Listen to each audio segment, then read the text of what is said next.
The committee will come to order. Welcome to our first hearing of the 119th Congress, where we will examine a hard truth. The United States faces the most challenging threat environment since World War II. China is investing heavily in its military and threatening to outpace the United States. Russia's military, despite suffering massive casualties in Ukraine, is rapidly reconstituting. In fact, the Russian army is larger today than it was before the conflict. North Korea has doubled down on expanding its nuclear capabilities, and while Israel has dealt a blow to Iran, the Ayatollah continues to harbor nuclear ambitions. And with the help of his terrorist proxies, he's attacking commercial shipping in the Red Sea and American troops across the Middle East. Alone, each of these adversaries poses a significant threat to the United States. But they're no longer acting alone. They're building an alliance dedicated to countering American interest. China, Iran, North Korea are actively supporting Putin's war machine. Iran is providing Russia with thousands of drones. North Korea is supplying thousands of artillery shells, ballistic missiles, and soldiers. However, it's China that's become Russia's most important lifeline. In accordance with their no-limits partnership, Xi is keeping Putin's economy afloat by buying Russian oil and gas. And without Chinese semiconductors and dual-use components, Russia's defense industrial base would have already come to a screeching halt. This growing cooperation extends well beyond the war in Ukraine. Putin has expressed public support for Xi's ambitions to reunify Taiwan. Meanwhile, Russia has helped China expand its nuclear arsenal, as well as enhance air defense, anti-ship, and submarine capabilities. In defiance of Western sanctions, Russia and China have funded the Ayatollah's malign agenda by purchasing large amounts of Iranian oil. As for North Korea, Russia reportedly intends to share advanced space and satellite technology to aid Kim's development of ICBMs. This deepening alignment creates the risk that conflict anywhere could quickly become a multi-front war. We must take this threat seriously. We must make the investments necessary to deter and, if necessary, defeat this new axis of aggressors. Yet today, the U.S. defense spending as a percentage of GDP is at its lowest level since before World War II. This is not enough to deter our enemies. Just look at the consequences of underfunded and uncredible American deterrence over the last 4 years. The Taliban retook Afghanistan. Russia launched a full-scale invasion of its neighbor. Iran and its proxies perpetrated the worst attack on Israel since the Holocaust. Kim abandoned the pursuit of peaceful reunification and instead put his country on war footing. And China has become increasingly aggressive, escalating against Taiwan and the Philippines. Given these threats, it will take significant investments to restore peace through strength.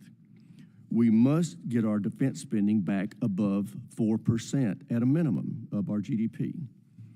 That starts with a reconciliation process that includes robust defense spending. Our allies and partners must follow suit and spend more on their own defense as well.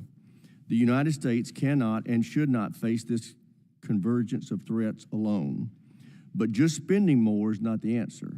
The weapons we are buying cost too much and take too long to get to the warfighter. Every dollar has to be spent smarter. As such, additional investments must come in hand with reforms to field innovation faster, improve efficiency across the DOD. I truly believe we are living through a watershed moment. The decisions we make in the months ahead could be the difference between war and peace. I look forward to hearing from our witnesses on their assessment of these threats and what advice they have for this committee on how we deter them. With that, I yield to my friend, the ranking member, for any opening comments he may have. Thank you very much, Mr. Chairman, and thank you for bringing together this hearing. I think it's a perfect way to start the committee's work this year to really analyze the challenges we face, and I think you laid them out reasonably well. We have a group of adversaries that are coming together with the common purpose, basically, of reducing the influence of the U.S. in the world. There are certainly a lot of differences between Russia, China, Iran, North Korea, terrorist groups like Hamas and Hezbollah and ISIS, but the one thing they all share in common is they would like the U.S. to have less influence in their part of the world or the world in general. And they have found increasingly, as the chairman outlined, ways to work together, even within their differences, to try to accomplish that goal. And I think that's the frame we need to think about this in. We face that challenge from these adversaries because they want to push us out and reduce our influence. And the second part of the challenge, I think the chairman also laid out quite well, and that is how Department of Defense responds to that and how we get better at acquisition and procurement. It takes too long to purchase the systems that we need, because the other big way the world has changed is the rapid pace of changing warfare. And we've seen this in Ukraine. Drones, counter-drone technology, secure communications, disrupting those secure communications. It is a constant 3D chess game. If you're in a conflict, you need to update your systems constantly, quickly, and efficiently. The Pentagon is not built for that. Members of this committee who were on here before have heard me often, cite an article in Foreign Affairs from about, 6 months ago now, that talked about how the Pentagon was built to be the 1950s Ford Motor Company. And that's great, but what they need to be is the 2022 Apple. Okay, an innovative technology company instead of a process-oriented company. Improving efficiency and effectiveness at the Pentagon is absolutely crucial. The chairman is right. More money alone isn't going to solve the problem. Whenever any group comes to me and asks for more money, which is just about every single day, by the way, my response is, what are you doing with the money you got? And if you can't answer that question, it doesn't really bode well for what you're going to do with any more. So it's really important that the Pentagon gets to a more efficient and effective place. And, the much talked about DOGE could be a positive in this regard. They could go into the Pentagon and make it more efficient and more effective. And I would urge members of this committee to make sure that they do that instead of engaging in personal loyalty tests, personal vengeance. That's not going to help anything. We've got work to do. And then when you look at what the U.S. response should be broadly to this, I have concerns, and I'm really interested to hear what the witness had to say about that we're still basically on the post-World War II mantra of we want to dominate. Okay? We have all these adversaries. We, the United States, have to be big enough, strong enough, and powerful enough, I guess, to bring them to heel. I don't consider that to be possible in the world we face right now. China is a pure competitor with us, unlike anything the Soviet Union had, because they got a strong economy. They're also building up their military, but their economy is strong. Plus, they've got the partners that we laid out. We're not going to be able to meet this alone. So the partnerships are going to be crucial. There has been much denigration of our allies recently. We're getting a bad deal on NATO. We're getting a bad deal on South Korea. There's a fundamental misunderstanding that the alliances that were built post-World War II were, yes, dependent on a disproportionate amount of U.S. military support, okay? But what isn't understood is we benefited from that more than any other country in the world. We have been the most powerful economy the world has ever seen for 80 years because of the stability that brought. Let us not toss those alliances aside because we think they're not doing enough for us. We have to figure out how to make those alliances work as we go forward. And we also have to have a principle, because there's another big part of this, what I like to refer to as the undecided vote. As we try to exercise our influence, Russia and China are also trying to spread theirs, the BRICS countries, their ability to try to create an economic alternative to the U.S. level of dominance. Their ability to succeed on that is going to be dependent upon countries like India and Brazil and South Africa and elsewhere. Are they going to align with them, or are they going to work with us? We have to understand their interests in doing that. And one key part of this is the notion that the U.S. believes in sovereignty. We don't believe that Russia should be able to take Ukraine. We don't believe that China should be able to grab territory from a half dozen different countries. So it is a problem when the President of the United States talks about taking Greenland and Panama and Gaza and the Canada one I still don't fully understand. But when you talk about that as well, it seems to say, hey, what's the American message? Might makes right. If you want it, go get it. That is not a message that's going to accrue to our benefit in the world. So I hope we will consider all of that as we try to figure out how to meet the two huge challenges. One, a world in many places that is uniting against us, and a Pentagon that is not up to where it needs to be to build the equipment we need at the scale and pace that is necessary to put us in the best position to meet our defense interests. With that, I look forward to the witness testimony and to the questions. Thank you. I yield back. Thank the ranking member. I'd now like to introduce our witnesses. First, we have General Jack Keane, the chairman of the board of the Institute for the Study of War. He's also a former four-star general who served as the Army's Vice Chief of Staff. We welcome Dr. Mara Karlin, is a professor at Johns Hopkins School of Advanced International Studies. She has served in numerous senior roles at the DOD, including as Assistant Secretary of Defense for Strategy, Plans, and Capabilities. Welcome both. General Keane, you're recognized first. Chairman Rogers, Ranking Member Smith, distinguished members of the committee, thank you for inviting me back to share some thoughts with you today. I'm very familiar with the work of the committee and your dedication and tireless effort to provide for the national defense and the sustained support you provide for the armed forces and their families. I'm privileged today to be with my colleague, Dr. Mara Karlin, a highly respected national security professional who has devoted much of her life to help protecting the American people. I was honored to participate in the Congressional Commission that examined the NDS 2022. We found common ground on the dangers we are facing and issued a bipartisan, unanimous report. Frankly, we were alarmed and called for change and urgent action. Your hearing topic today was central to our report findings and recommendations. The threats the United States faces are the most serious and most challenging, as our chairman indicated, since 1945, and include the potential for a near-term major war. The United States last fought a global conflict during World War II. The nation last prepared for such a conflict during the Cold War. We are not adequately prepared today. China and Russia's no-limits partnership has only deepened and broadened to include a military and economic partnership with Iran and North Korea, each of which represents its own significant threats to U.S. interests. The new axis of nations opposed to U.S. interests create a real risk, if not a likelihood, that conflict anywhere could become a multi-theater or global war. Clearly, the dominant power in this group is China, which the NDS 2022 identified as the pacing challenge. However, the reality is China is outpacing the United States and has largely negated the U.S. military advantage in the Western Pacific through 20-plus years of focused military investment. Meanwhile, United States military capability eroded due to the 9/11 wars and underfunding conventional capabilities. Indeed, China outguns the United States in every military category: surface ships, offensive and defensive missiles, anti-ship missiles, regional air power, and ground forces. The only area, as you know, is submarines, where the United States maintains an advantage. The convergence of the four powers led by China and Russia, while it is not a formal security alliance, their cooperation has significantly accelerated and increased given the war in Ukraine and their desire to help Russia to win. If Russia wins, so does China, Iran, and North Korea.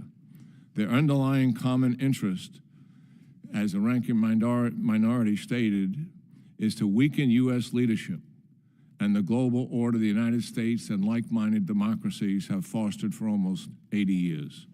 This development cannot be taken lightly, and it is fundamentally altering the geopolitical landscape. This group has assisted each other in overcoming international sanctions, have bolstered each other's military capability, and fostered support for each country's sphere of influence. The next national security strategy and the subsequent NDS must address the strategy and resources to effectively deter these adversaries with the primary focus on China, and it certainly should include our allies and partners. It will not be easy or cheap. We must rebuild the military. Readiness is down. The Army, Navy, and Air Force are much too small. We need to restore deterrence by increasing defense funding. Since the end of World War II to the present, defense spending as a share of the federal budget has overall declined. It's now at 13%, which suggests the United States could spend a much greater share of its budget on defense as it has in the past. The nation spends a smaller share on defense because other forms of spending have taken a priority. It's that simple. This is a policy choice, not a fiscal constraint. During the Cold War, funding peaked at 6.8%, with an average around 6% for the period. During the Iraq-Afghanistan, it was 4.7%. I agree with Chairman Rogers and Chairman Wicker to increase defense spending closer to 5% of GDP above inflation, beginning with the next 2 years. It underscores the urgency of the crisis we are facing to restore deterrence, increase much-needed capabilities, fix the defense industrial base, and also fix the defense's ossified business practices. And there is much that can be done to reduce waste and inefficiency. And let's welcome DOGE if they can help. Thank you, and I look forward to your questions. Thank you, General. The chair now recognizes Dr. Carlin. Chairman Rogers, Ranking Member Smith, distinguished members of the committee, thank you for the opportunity to appear before you today. And I'm honored to be seated next to General Jack Keane, a thoughtful and serious defense leader. Today's threats are complex and interconnected. The plasticity of this period, wherein major regions are being fundamentally reshaped, contains challenges and opportunities for U.S. national security interests. An age of comprehensive conflict has begun.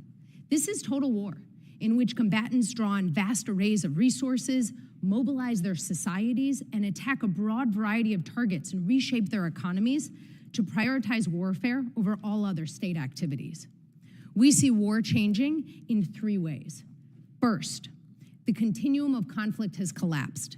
You know, in an earlier era, we might have seen the terrorism and insurgency of Hamas, Hezbollah, the Houthis as inhibiting the low end of the spectrum of conflict intensity. The armies waging conventional warfare in Ukraine as residing in the middle, and the nuclear threat shaping Russia's war and China's growing arsenal as sitting at the high end. Today, there is no sense of mutual exclusivity. To put it in cinematic terms, when it comes to war, we see everything everywhere all at once. Second, the demography of war has expanded. The post-9/11 wars were defined by the outsized impact of terrorist groups, proxies, and militias. Today, state militaries are back, but non-state groups have hardly left the stage. And 3, the return of deterrence. In the post-9/11 era, deterrence was rarely invoked, since the idea seemed irrelevant against nihilistic non-state actors like Al-Qaeda and ISIS. Now, almost every debate about U.S. national security boils down to deterrence. These include deterrence by denial, the act of making it difficult for an enemy to achieve its intended objective, like we saw with Iran's conventional military attacks on Israel. Or deterrence by punishment, which requires credibly threatening an enemy with severe consequences if it takes certain actions, like we saw with a coordinated diplomatic effort paired with credible threats when Putin threatened to use nuclear weapons. And a third approach is deterrence by resilience, which we see through the rationale behind the historic and ongoing dispersal of U.S. military bases in the Indo-Pacific. So given that we have the most turbulent global security environment in decades, the United States needs to focus on 3 things. First, prioritizing China, but not ignoring other threats. No other country has the will and increasingly the capability to fundamentally reshape the global security order, an order that has benefited our national security interests for 80 years.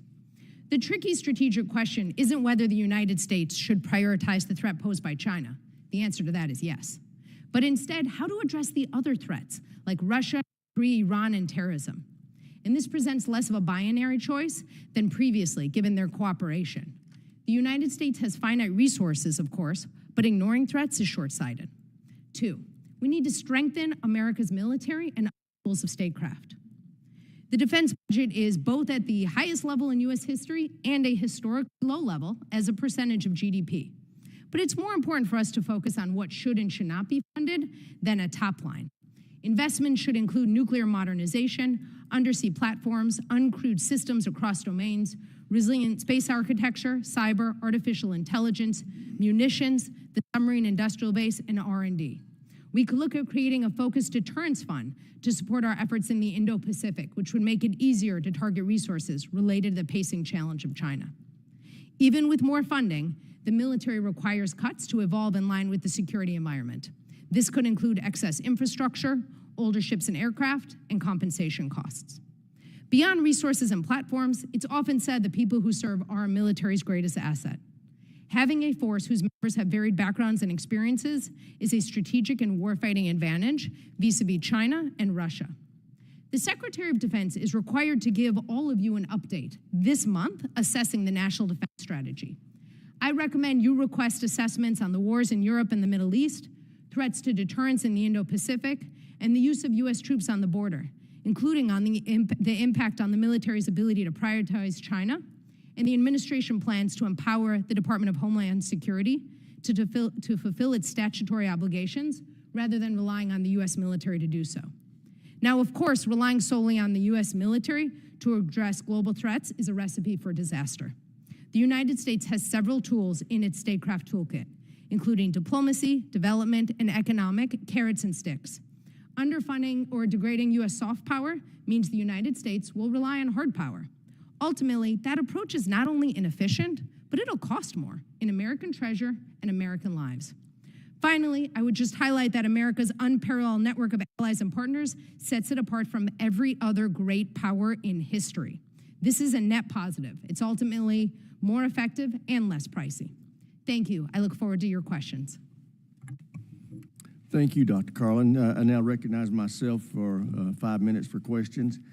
General Keane, I appreciate your opening statement acknowledging that you believe that the goal of getting to 5% of defense spending, GDP, 5% of GDP in defense spending by the end of this president's term should be the goal. But I'm really interested in your recommendations on how we could improve the acquisition process and enhance our defense and organic industrial base to be able to take that additional money and turn it into capabilities.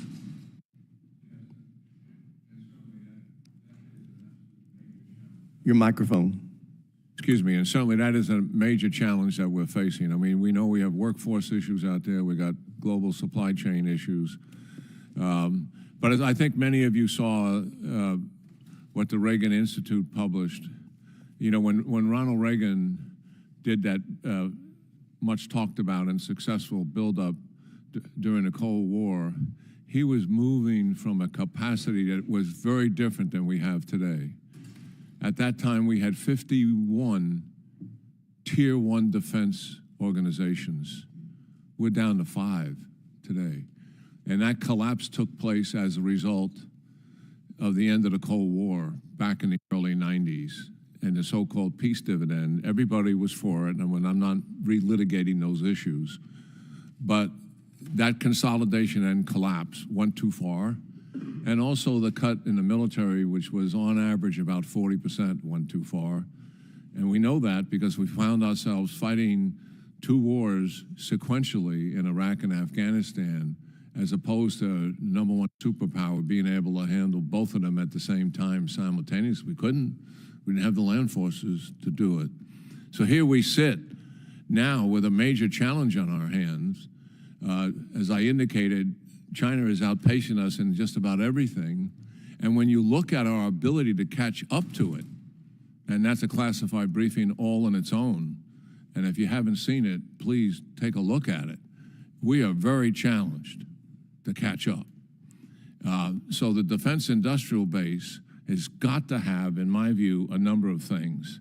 They need consistent, reliable funding.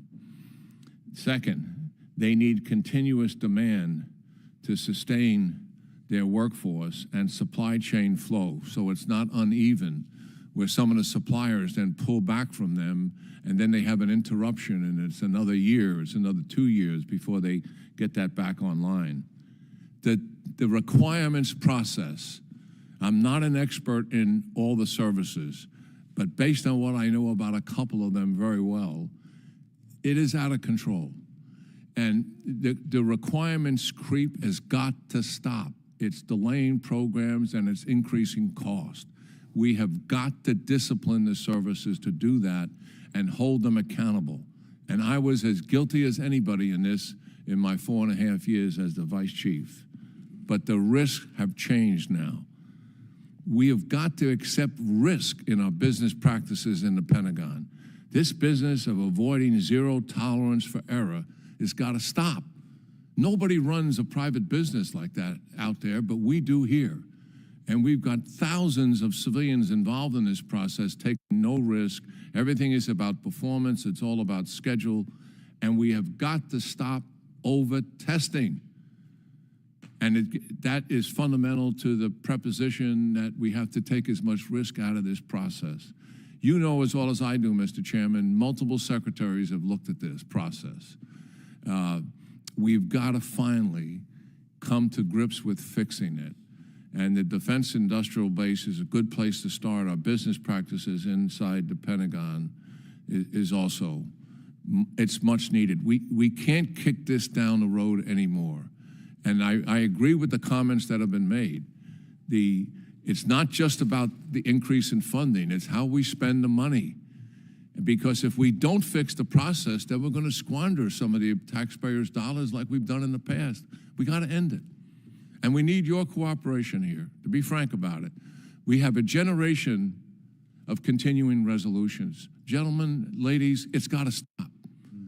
That handicaps the services. It means less money, and it also delays programs.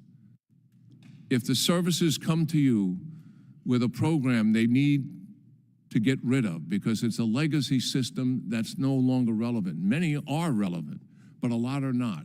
If it's in your district and in your state, we got to let it go. We can't keep fighting the services over it. The risk is too great. We got to stop it. We can afford that in peacetime with no major threats. But the barbarians are at the gate here, all right? We got to stop it. And you have to open the aperture wider so the services can go out to the non-defense commercial industry and buy bulk. For example, if you leave the Army program of record to itself, they'll get less than 100 drones this year. What they need is about 20,000. But they can't go get that because it's not a program of record. And to get a program of record like that, it would likely take a few years. The Ukrainians built 1.4 million drones inside Ukraine this year. Next year, they're targeted on 4 million. Inside Ukraine, obviously with US startups and with European startups. But if they can do that, we got to find our process. We have the industry that can support it. Yeah, and I can assure you that the ranking member and I are in complete agreement. This is a top, in fact, the top priority for this committee this year's NDAA is to deal with that acquisition and infrastructure and process and reform it, as well as getting defense spending up. I recognize the ranking member. Thank you. Well, first of all, I want to do a little amen and hallelujah to requirements and CRs, okay? If this committee does nothing else, if we can somehow accomplish passing our appropriations bills on a regular basis, remember October 1 is the goal, and now we're headed into the middle of March. I'd settle for December 1, okay? If we just do that, huge accomplishment. And the second, on the requirements, you articulated it better than anyone I've heard. And I get it. You could always do a little bit more. You could do this, you did. But it has reached just an absurd point. I remember, I was touring LCS when they were refurbishing it and talking with the workers on it. One of them said that there are 1,200 pages of requirements for how to paint the portion of that ship that's below the waterline. 1,200 pages of requirements to do that. I mean, just reading the damn thing is going to cost how many man hours before you figure out how to do it. So figuring out how to get after the requirements is crucial. Dr. Carlin, I want to ask just a provocative question about China. It seems unlikely that we are going to defeat China in any sort of meaningful sense of the word. They are a global power and economy, and yet that seems to be a lot of the focus of our efforts. Economic, we got to build our military strong enough to be able to beat them. Am I wrong that that is an unrealistic objective? Or if I'm right, what is a more realistic way to look at how we should confront the challenge that China presents? Thank you very much, Ranking Member Smith. I would agree with you that it's unlikely we're going to defeat China. I think your microphone needs to be turned on. Sorry about that. I would agree with you, Ranking Member Smith, that it's unlikely to defeat China. It also isn't necessary, right? What makes a lot more sense is to deter China. And you had said about we, and I would just suggest that our we has a really wide aperture. Right now, China does not want a war with the United States. It definitely doesn't want a war with a whole bunch of our allies around the Indo-Pacific, our allies around Europe, who've gotten increasingly nervous about China's irresponsible behavior as well. So the key is to deter China, to show China today's not the day, that their approach to upending the international rules-based security order doesn't work and isn't going to be profitable. Guys, one aspect of that, if we're not going to defeat them, if we're going to deter them, we also have to figure out how to coexist with them. And what's some advice in terms of a policy approach to diplomatically figure out how to coexist with China? You know, when we look at history with countries that we haven't gotten along with, the Soviet Union's a great example, we always maintained talks with them. Even if those talks were folks reading talking points to one another, that was really important. It helped us understand how are they seeing threats, what's their understanding of escalation. And so we can't ignore China. There are areas to cooperate. The most sort of minimum areas to cooperate, I would suggest, would be having regular talks with them about how we understand threats, particularly threats around the Indo-Pacific. China has a historic modernization and diversification of its nuclear arsenal, and right now we have exactly 0 talks with them on that. We should be pressuring them on that. We should be publicly highlighting that they don't want to have those conversations, because frankly, that's really dangerous for the world if we have a relatively new and incredibly strong nuclear power not willing to discuss how it's thinking about its weapons and its doctrine.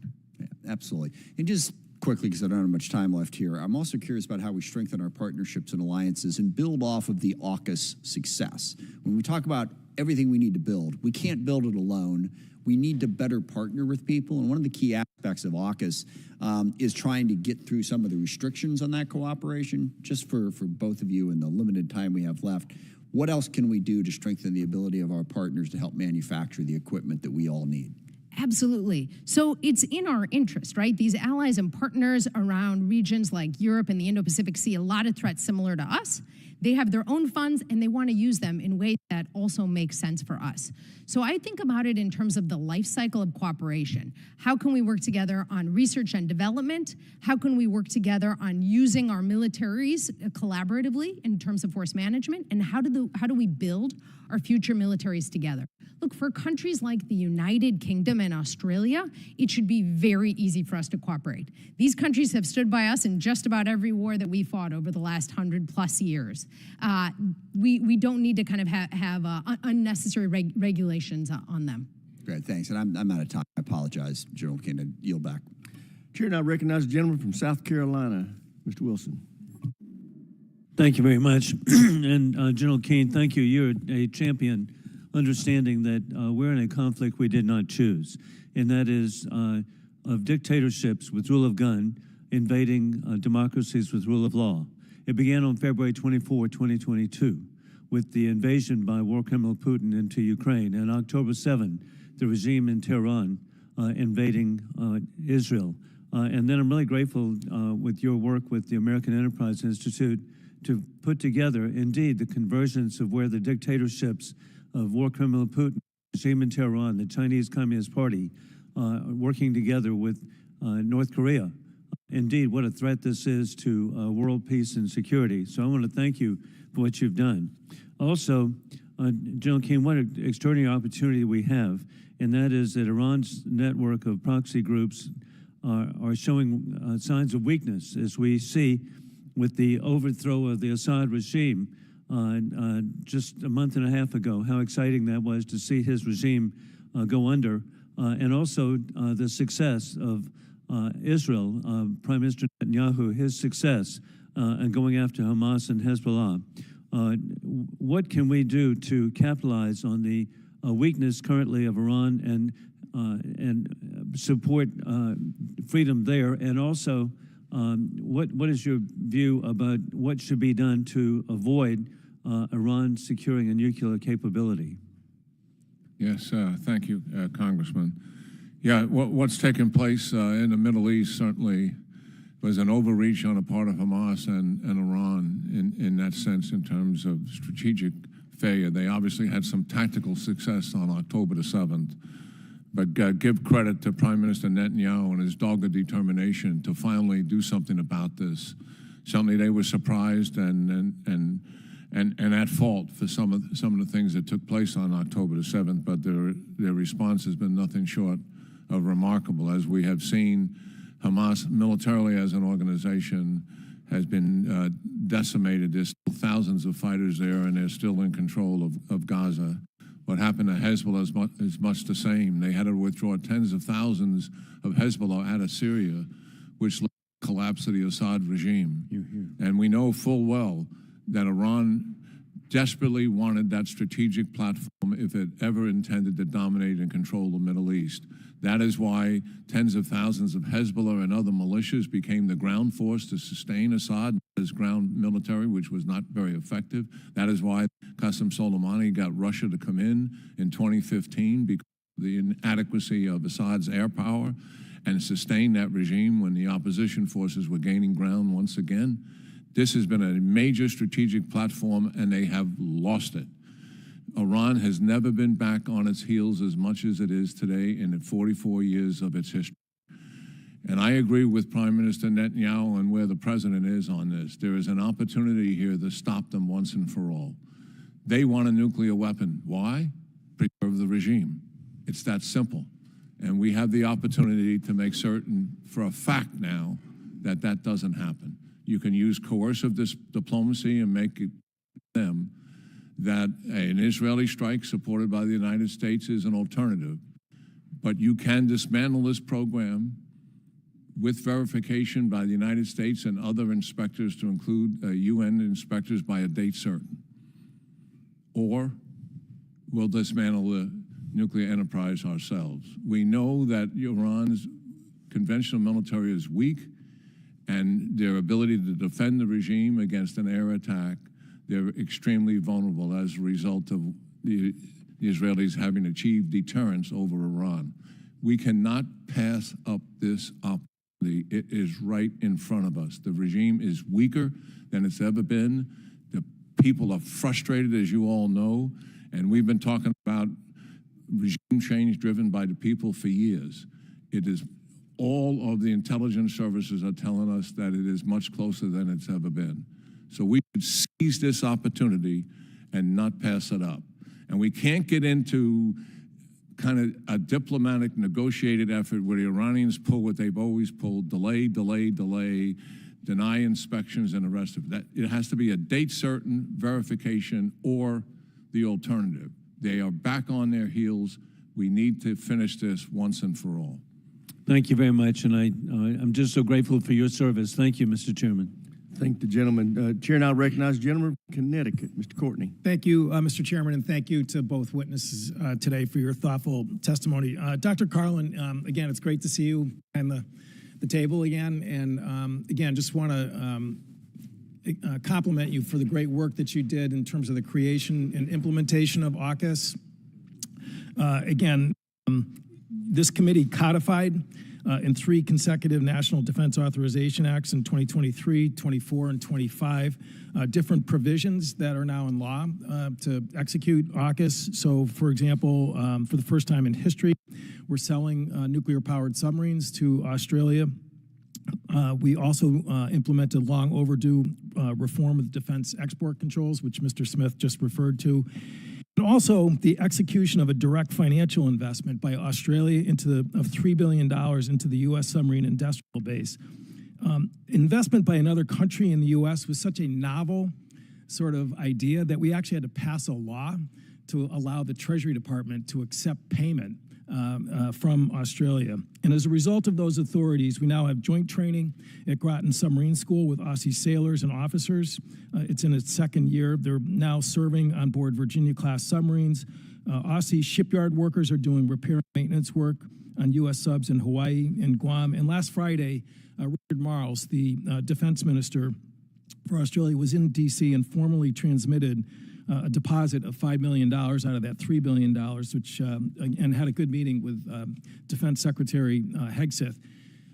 On Sunday, Australia got blindsided by the announcement that they were going to be part of the 25% tariffs on steel and aluminum.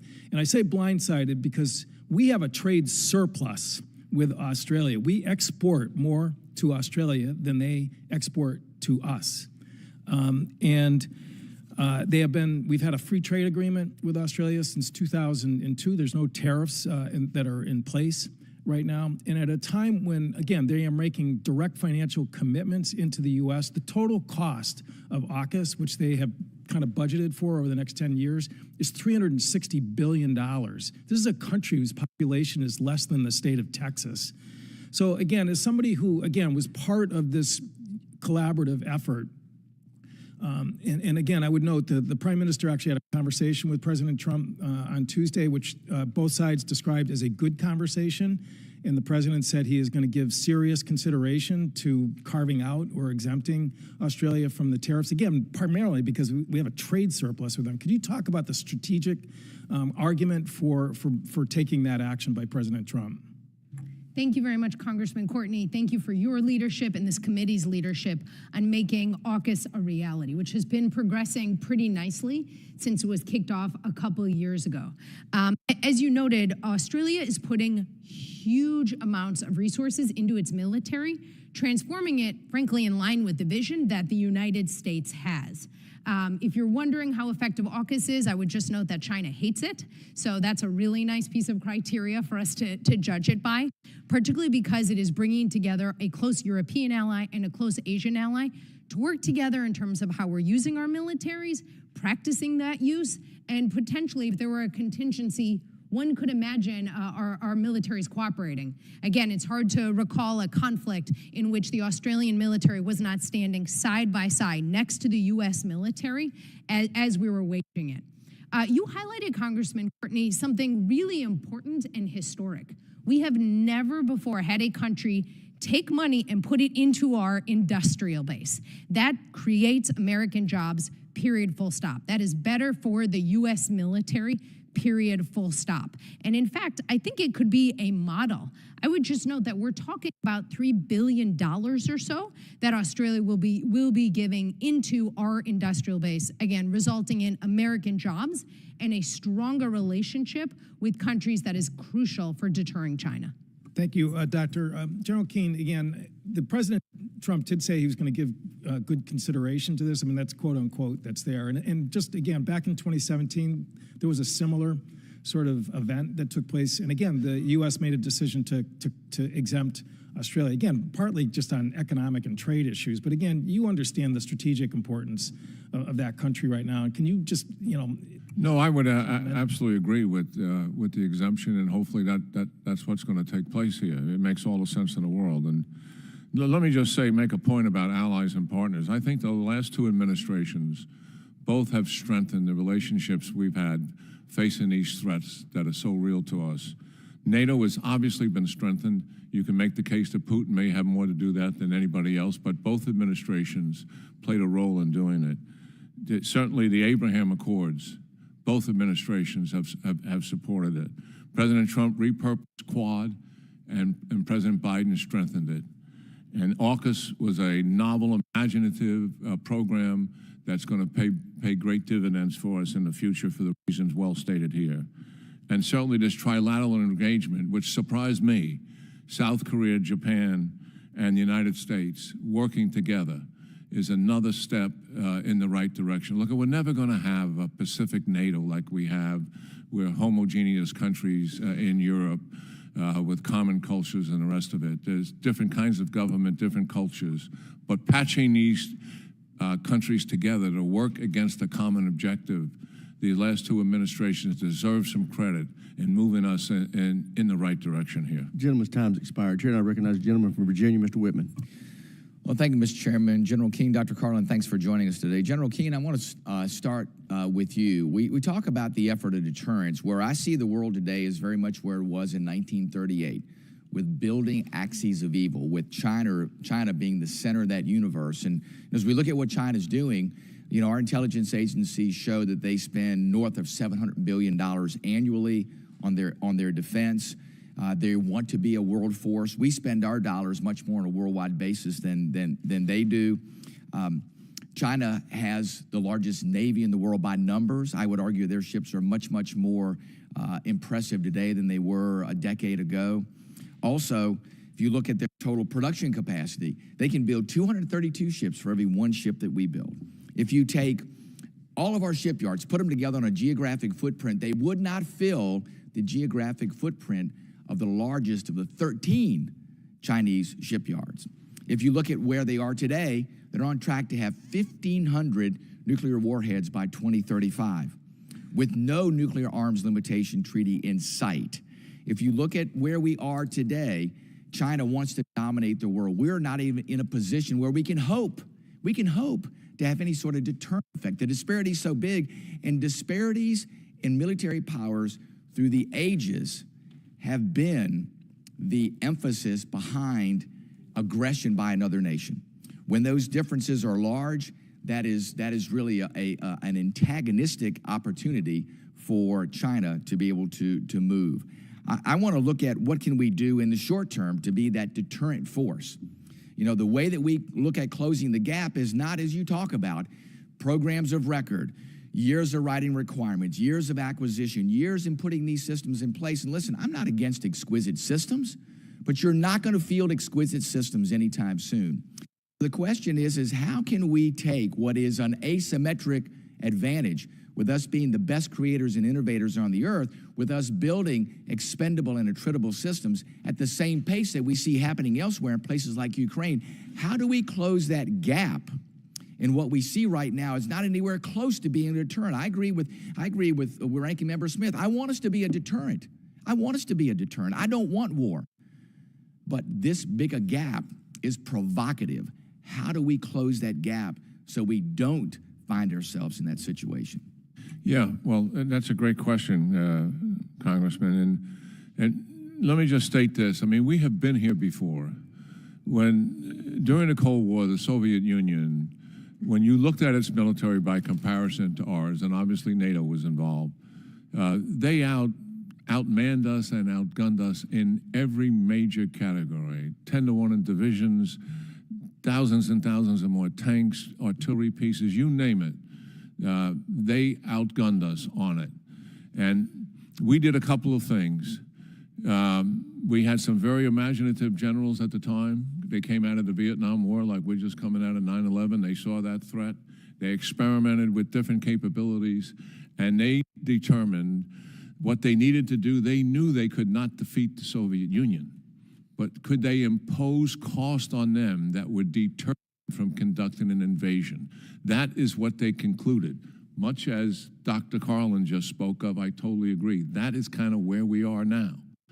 And so that led to the development of multiple rocket launch systems, the Apache helicopter, the Abrams tank, Bradley fighting vehicles, and air defense systems. And they put their money on that. And then we did something else. We exercised right in front of them every 2 years in something we called Reforger. So we achieved credible deterrence. Why? One, the capabilities we had were real and they knew it would impose cost.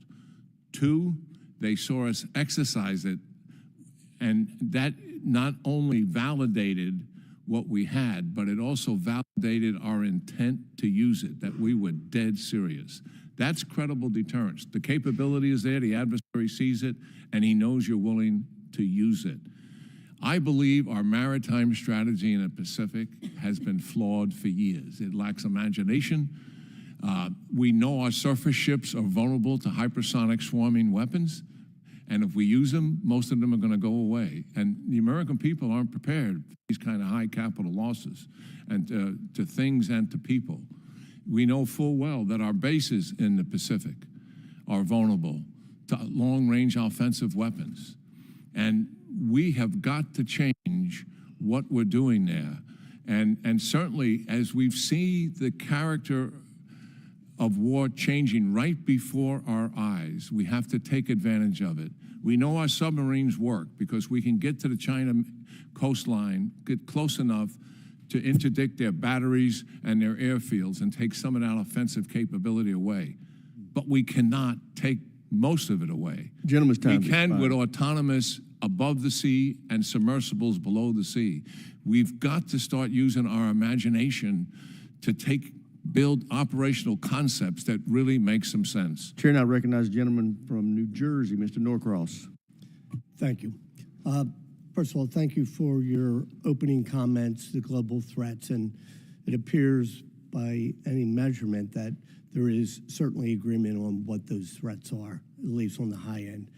But following up on Ranking Member Smith's conversation of do we defeat a China, my question is a little bit different on that. How do we drive a wedge?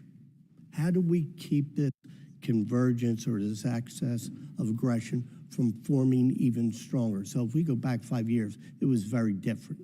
How do we drive that wedge from it continuing to progress the way it is? Why don't we start with you, Dr. Carlin? Thank you, Congressman. I think that's exactly the right question to ask because there are ceilings and limits to these partnerships, and there's also opportunities in them, right? So General Keane highlighted about how the Russians weren't able to save Syrian President Bashar al-Assad over the last year the way they had for many, many years. That turned out to be a pretty good opportunity for the Middle East and particularly for the people of Syria. I would also say when we look at how to drive a wedge and see these limits, who's dying right now for Russia? As far as I can tell, it is only some North Koreans. I don't see Chinese or Iranians dying for them. That's actually very different than the United States. We have tens and tens of allies who throughout history, but especially in the post-9/11 wars, have been willing to do so. So I think highlighting those sorts of wedge issues can be really worthwhile. Showing that, showing the Russians that actually this partnership with China isn't worth all that they think it is, or this partnership with Iran, that it has some real challenges as well. General?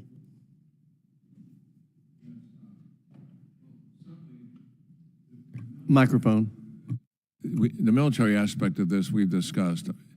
All the elements of national power have got to come into play here.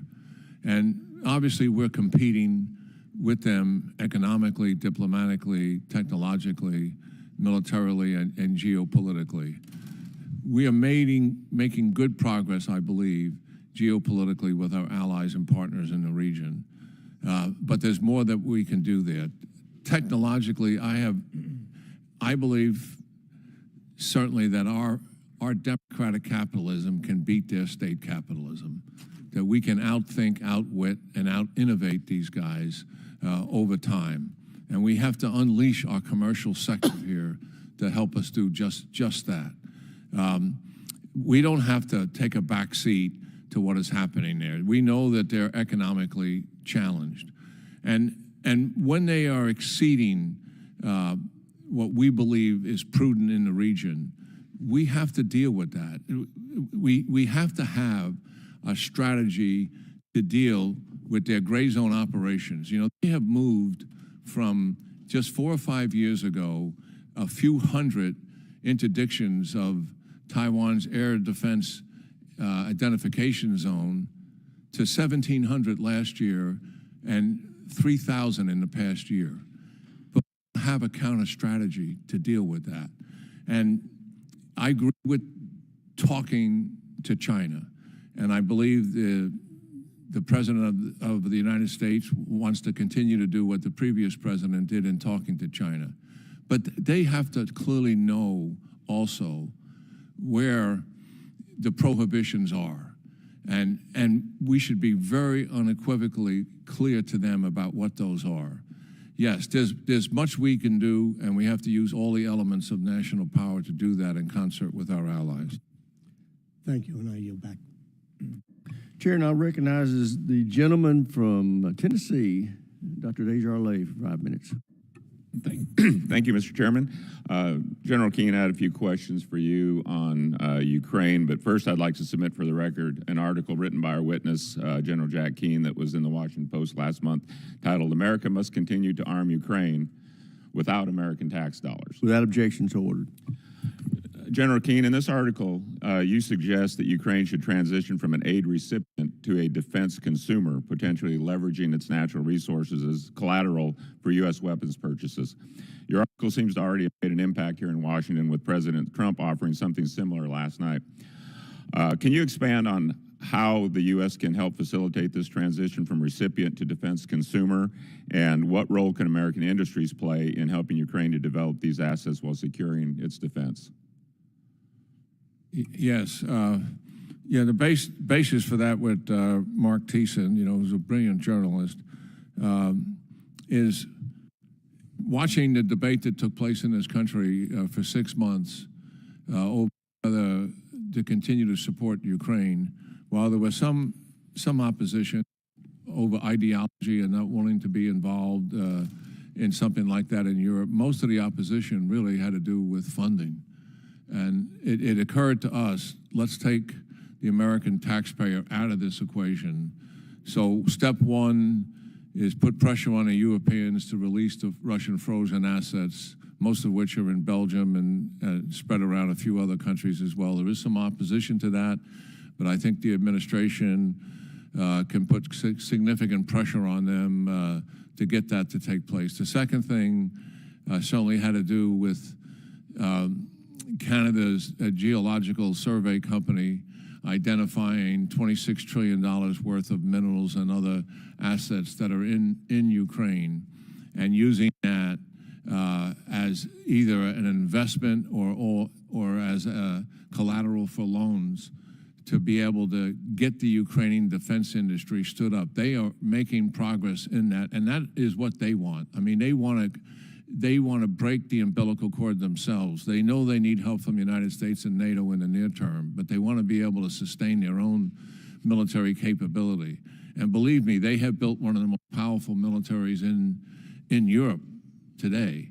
So that's where they are. And you're right, President Trump is talking about making a deal with Ukraine to repay through investment purposes the money that we have paid out to Ukraine and the money that we would likely pay out in the future. So yes, there are real opportunities here to do that, and the Ukrainians are to building their own defense industry, and it's something that we should assist them in doing. And I mean, the foreign military funding that we do through the State Department, and we've given out $11 billion in loans to Poland, $4 million in loans to Romania, $2 billion in loans to Taiwan. To do what? To help build their own defense capability. And certainly we can do that with the Ukrainians. And now we know for a fact they can pay those loans back. So there's a good news story here, I think. And then hopefully the administration will pursue it aggressively. Okay. And in the last minute, let's shift to Iran for a minute. We touched on it briefly, but you previously noted that Iran is very, very vulnerable at the moment, and they know it. Given this vulnerability, what specific measures, economic, militarily, or diplomatically, should the U.S. and its allies take to exploit these weaknesses? And on the flip side of that, what risk do you see allowing Iran's vulnerability to persist without stronger action?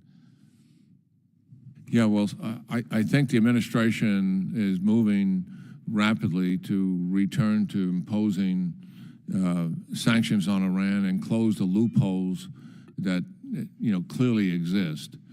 China is obviously buying their oil at discounted prices, and we've never if my numbers are correct, we had them down to something like 200,000 barrels, and then they got up to millions now under loosening up the sanctions on the Iranians. There is ample opportunity economically to suppress them.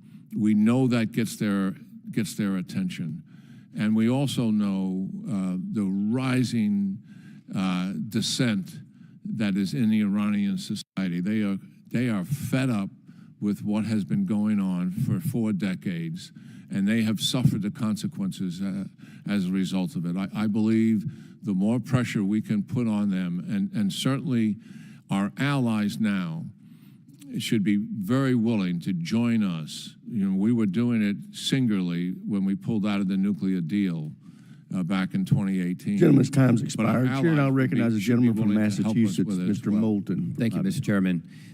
General Keane, would love to ask you a couple quick questions as I'm over here. Thanks. You're a mentor to General Petraeus, who's one of my mentors, and appreciate your long history of service to the country. I think one of the most important things that you've said to us this morning, speaking to members of the House Armed Services Committee in Congress, is that we've got to stop supporting parochial projects for our districts. And there's a long history of that on this committee. You know, members from Wisconsin reporting the Littoral Combat Ship, a ship pretty misnamed when it was not certified for combat. Members of Congress from Arizona supporting the A-10 long after the Air Force said we need to get rid of it to make more room for more modern aircraft in our budget. And untold numbers of carriers and surface ships that, as you described, will be eviscerated by the Chinese Navy in the Pacific that keep getting supported by members that represent shipyards around the country. I'm curious about your take with if I was a Marine lieutenant, only made it to the rank of captain, didn't get very far up like you did. But if I were stationed on the beach in Taiwan and I had two options, a $13 billion brand new aircraft carrier at my disposal, or the number of drones that I could buy for the price of that aircraft carrier, which if you paid $20,000 would be about 650,000 drones.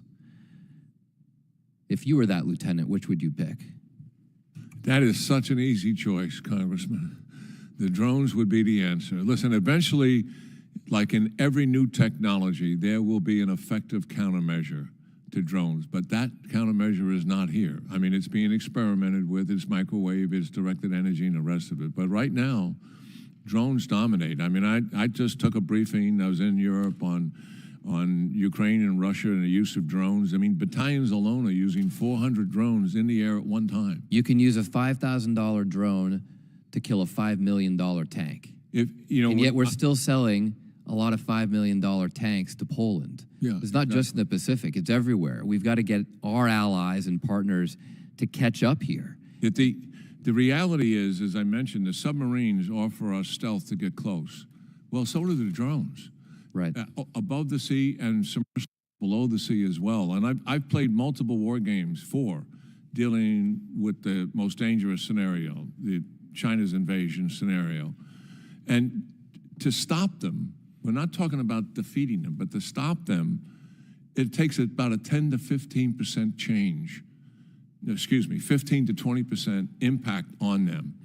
Those submersibles and autonomous above the sea vehicles could make that 15 to 20% change. And I'll point this out too, General. We have to use our imagination. If you have 650,000 drones, every single one of them that you kill doesn't kill an American or Taiwanese soldier. But you take out that one aircraft carrier and you've got 5,000 souls at the bottom of the Pacific Ocean. How do we get Congress to wake up to the danger they are causing for our national security by not being willing to put parochial interests aside and invest in the military technologies of the future? Well, education, and this committee has been much closer to the issues than any of the other committees, in the House side here, obviously, and you have to educate your peers on this. Let me ask you another question about education. In the Pacific, you talked about the importance of allies and partners. When I go to the Pacific, I was in Vietnam not too long ago, and they talked about what China is doing with their Belt and Road Initiative, offering to build a whole high-speed railway for billions of dollars. We had offered Vietnam one used Coast Guard cutter. What is the importance of State Department funding, of USAID money going to these allies and partners to win over their friendship? Well, I think it's pretty critical. I mean, China does provide economic assistance to gain geopolitical influence, and that's what this is all about, not only in the Indo-Pacific region, but also in the global South as well. And when you ask our partners to stand up and stand together as allies, when you talk about the importance of deterrence and standing by the nations we want to defend against dictators like Xi Jinping and Putin, would you ever say that it's unrealistic for Taiwan to remain sovereign from China? Sovereign in terms of completely independent? Would you ever say it's unrealistic for Taiwan to not be taken over by China? Well, I think the answer is probably obviously no. Right. So I'm wondering why our Secretary of Defense is in Europe right now saying it's unrealistic for Ukraine not to have its territory taken by Russia. I yield back. Okay. Chair now recognizes the gentleman from Nebraska, Mr. Bacon. Thank you. I'm over on the right side over here. I appreciate both of you being here, and I respect you both. My first question is for General Keane. We are spending the lowest on defense since 1940 as a share of GDP, 2.9%. I think it's inadequate to modernize our triad to help deter China, Russia, Iran, and do quality of life. Do you share that sentiment, and what do you think the right percent should be? Yes, I do share that sentiment. I really believe I was on the 2018 NDS, and we believe the funding should have been 3 to 5%. About half of that commission believed it should have been closer to 5%. If we had started it back then, we'd be in much better shape today. Now we have a much greater risk, and therefore we need a much greater sense of urgency to move in the right direction. So I truly endorse what Chairman Rogers and Chairman Wicker want to move towards.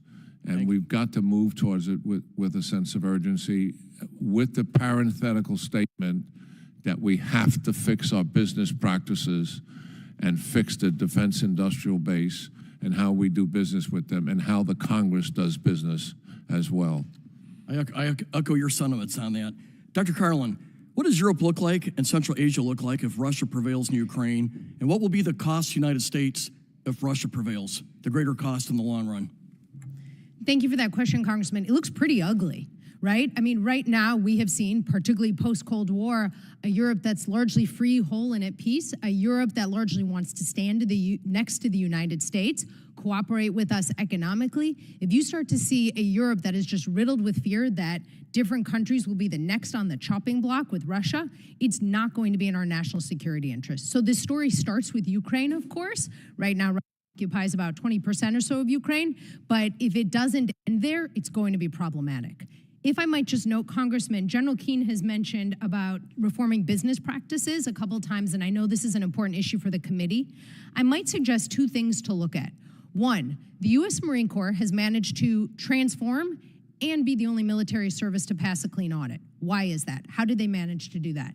Two, the Congress has given U.S. Special Operations Command special acquisition authorities, so they have easily been the fastest in making change and being able to purchase the sorts of capabilities that they need.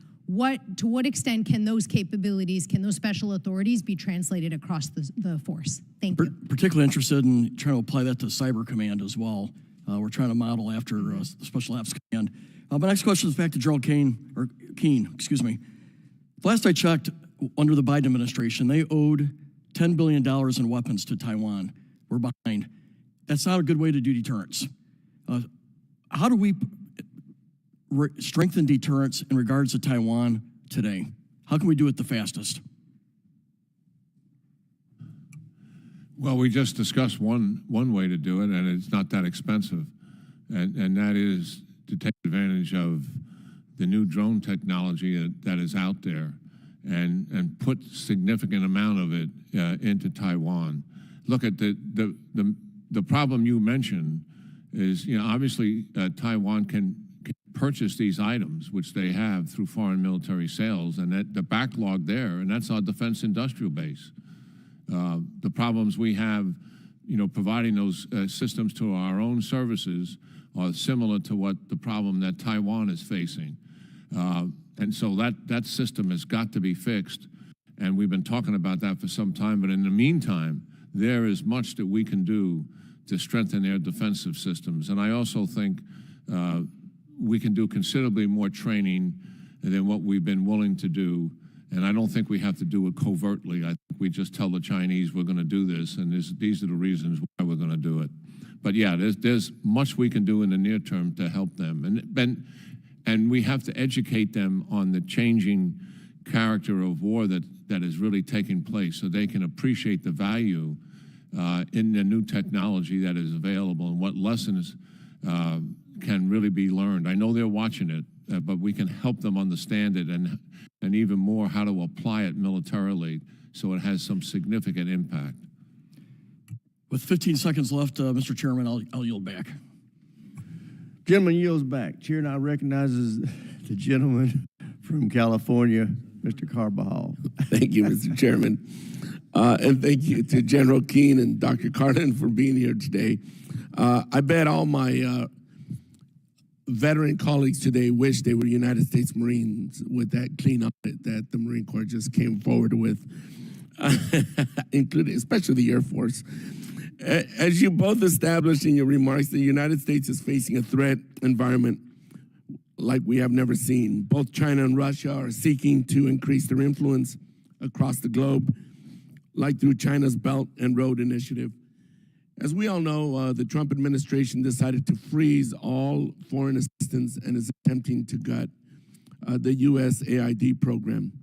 Foreign assistance is a critical component of how the United States has built soft power and goodwill with other countries.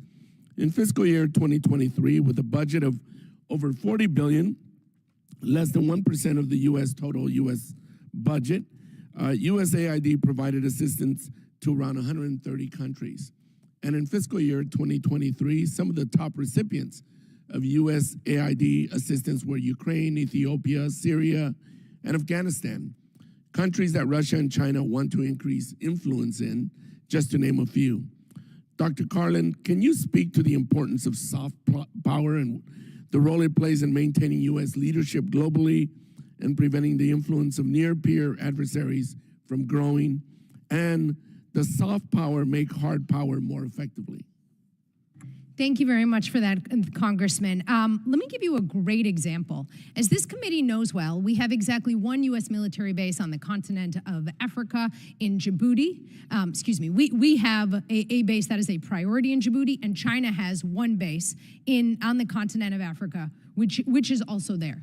There's a terrific piece by Bush administration AID Administrator Andrew Natsios today talking about how our soft power, how our AID assistance helped make that base a reality.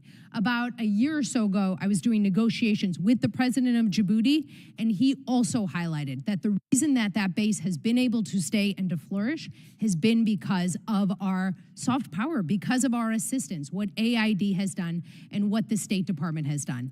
Of course, if we're looking at a map, that is really important in terms of a strategic location. So that's a story that we can actually take around the globe, especially when we're looking at places that are particularly precarious. When we've got folks with a diplomatic background or development background who are in places like Pakistan or in places like Yemen, we get a much better understanding of that. And ultimately, it means that hopefully we won't have to use military force, but if we do, we'll be a lot more effective. Thank you. The department currently has a budget of around $840 billion and consistently has programs running by schedule and running over cost. It seems to me that almost every report or study on what the U.S. needs to do to increase competitiveness with the PRC is to increase defense spending. I do not think we can continue to increase the department's budget and expect to magically start outpacing the PRC. This is a point I raised at our September hearing on the findings of the NDS Commission report. Dr. Carlin and General Keane, in your view, is the DOD capable of effectively executing a defense budget that is 5% of GDP, which would be nearly $1.4 trillion? And do you have recommendations for how the department can maximize use of their budgets rather than throwing money at problems? Well, I wouldn't recommend going to 5% without making the changes that we need to make. And we've laid out those changes. We have to fix our business practices in the Pentagon, and we have to hold the Pentagon, responsible and accountable for that. And we certainly have to fix how we do business with the defense industrial base and also with our own organic industrial base. And I think the Congress has to take a tough look at itself in terms of how it does business with the Pentagon. And I think if we do those things, then yes, we can move in the right direction with increased funding. But if we don't make those other changes, I mean, I think we probably have consensus here. We're going to start throwing taxpayers' money away again. And that's just, that is irresponsible. We got to stop it, given the threat that we're facing. Thank you, Dr. Carlin. Thank you, Congressman. Look, it really depends on what you're going to spend that money on, right? If we spend it on a whole bunch of littoral combat ships or A-10s, it'll deliver and it won't be terribly worthwhile. So, for example, we really need to invest in our nuclear modernization. During the wars in Iraq and Afghanistan, the Defense took a ton of risk on that for reasons that made sense at the time, but also means that right now all three legs of the triad have got to be updated. I think in particular in terms of looking at cost cutting and how to make investments smartly, the Department of Defense needs to figure out how to work more collaboratively with Congress on retiring legacy systems while in a more holistic way bringing on capabilities that frankly, deliver for the military while also being helpful to your districts. Gentleman, time expired. Chair, I recognize the gentleman from Florida, Mr. Jimenez. Thank you, Mr. Chairman. With regards to USAID, I believe that USAID does spend money to advance American interests, but I also believe that it spends money not to advance American interests. And I think that what's going on right now is just an auditing of that, getting rid of those things that do not advance American interests, and then keeping those things that do advance American interests. And so there is no agency that is sacrosanct, that can't be looked at. As a matter of fact, as somebody who used to run a bureaucracy, I know that bureaucracies get out of hand, and they lose sight of their mission. And then you got to bring them back, okay? And reconstitute them and redirect them to do the right thing. And so that's my view on USAID. General Keane, there's, the word regime change, or the two words regime change, seem to be dirty words, okay? People don't want to hear it. We shouldn't be doing that. I don't share that opinion. As a matter of fact, I believe that when we can, we should turn enemies into friends. And one of the things that we should be looking at right now is seeing what we can do with Iran. If we can turn Iran and we can have regime change, that would be, what would that do to that region, and what would that do for American security interests if we, in fact, were able to change the regime in Iran? Well, the major destabilizing factor in the Middle East has been Iran. And how they decided to go about their business. And it was very novel. They began using proxies in other countries to accomplish their strategic objectives. And they hit the Reagan administration with that in blowing up our barracks, our embassy in Lebanon, and then our embassy in Kuwait. And that administration had never seen anything like that before. Could you say yes? It would be good. It would be for it's in Americans' best interest to have regime change but to do that also. We have to work with our intelligence agencies. The Israelis, what they do inside of Iran is nothing short of remarkable. Fair enough. In the resistance groups, that just about every single one of their operations that they're conducting inside of Iran covertly are done with the cooperation of resistance groups.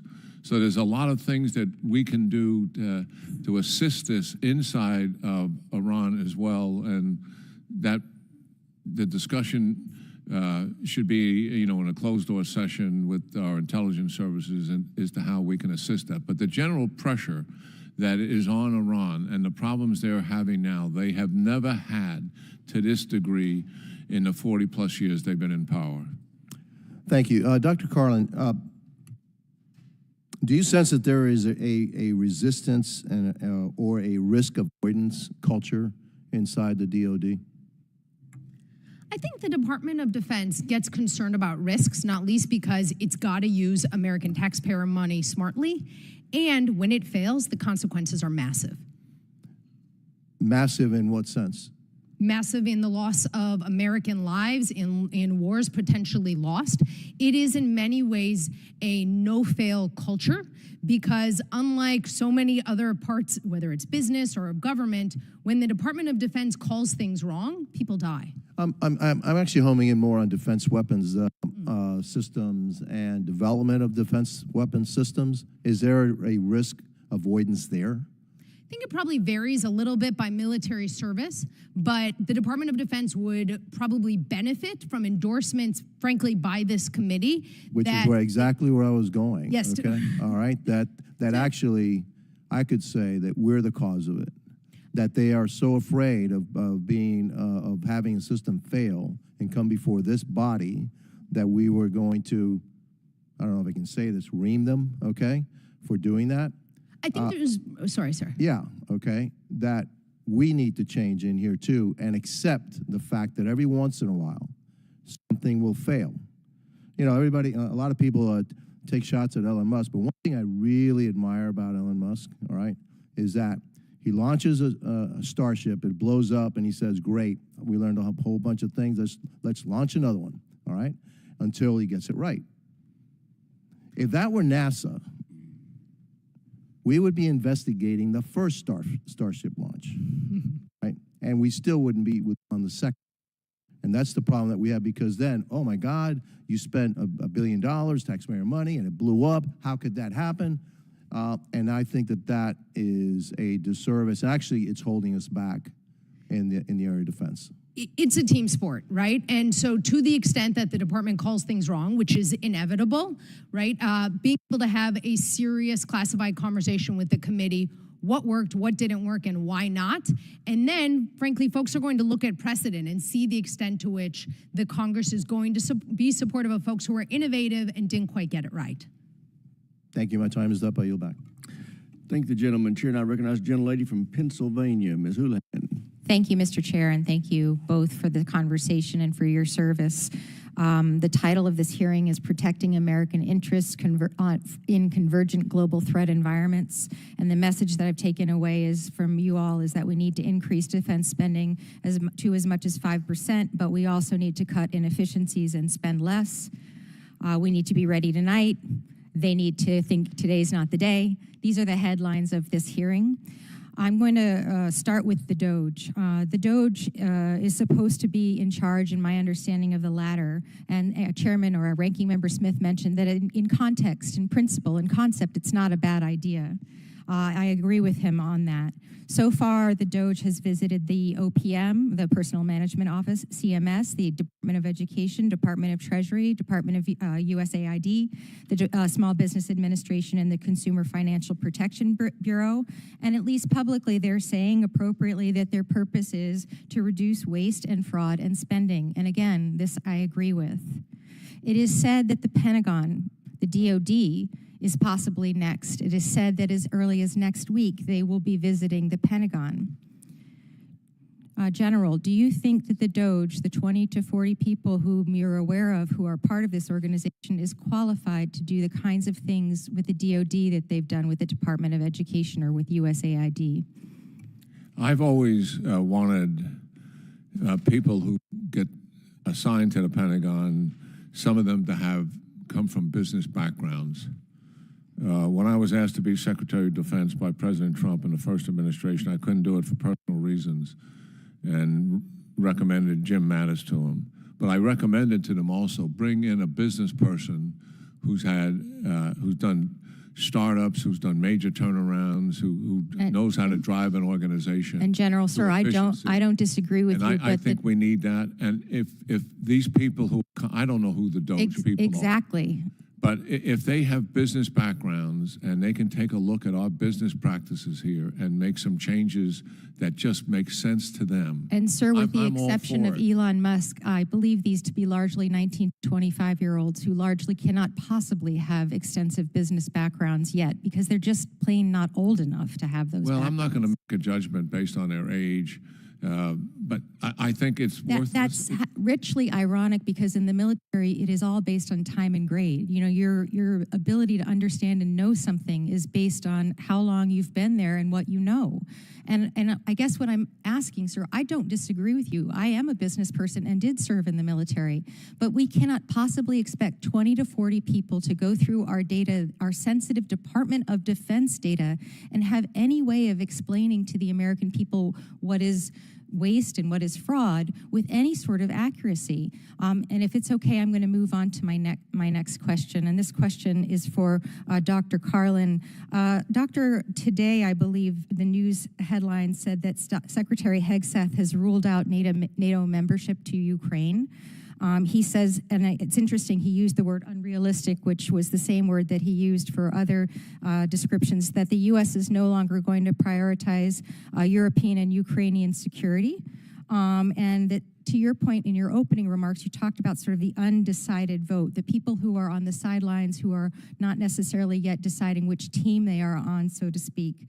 I really am worried, and I wanted to kind of get your opinion on the larger political threat. Again, the title of this hearing, Protecting American Interests. What do you think this message says to those who are our allies on the continent and those who are our allies abroad, and also those who are trying to decide whether to be an ally of ours? Thank you for that question, Congresswoman. I also would find those remarks a little bit disturbing, right? So what we've seen in Russia's war on Ukraine is approximately 700,000 Russian casualties. That is an order of magnitude, thank goodness, than anything our country has faced for a very, very, very long time. And in particular, as you note, a whole bunch of countries across key regions are watching exactly what happens. That's always how it works, right? So when there are folks who say, just focus on this one problem in the world and don't worry about it, the challenge is everyone's watching. I can assure you that the reason we have a number of Asian allies supporting Ukraine is partially because of concern out of Ukraine, right? And partially because of concern about how irresponsibly Russia acts. It is also because they see a through line here between how one deals with a bully like Russia and how one will or will not deal with a bully like China. Thank you. I yield back. Excellent points. Chair now recognizes the gentleman from the strategic territory of Guam, Mr. Olin. Thank you, Mr. Chairman. General, in your testimony, you mentioned that most Americans are not paying attention to the state of national security. And I can report that on Guam, national security is a kitchen table issue. The military footprint directly impacts how much we pay for utilities, housing, and groceries. Now, each time North Korea tests a new missile, it makes our local paper. So on Guam, our local agencies must employ capabilities on a scale of a small municipality to counter the full spectrum of China's enhanced competition and coercion. Federal grants help Guam stand up to these threats by supporting our port infrastructure, cybersecurity, power grid resilience, and other targets. So as a question to both witnesses, how do you see federal support for local entities on Guam within a wider national security framework? Well, thanks for the question, Congressman. You know, Guam is an important part of our military infrastructure in the Indo-Pacific region, and obviously we have to do better at protecting our bases and hardening those bases and giving them the capability to defend themselves.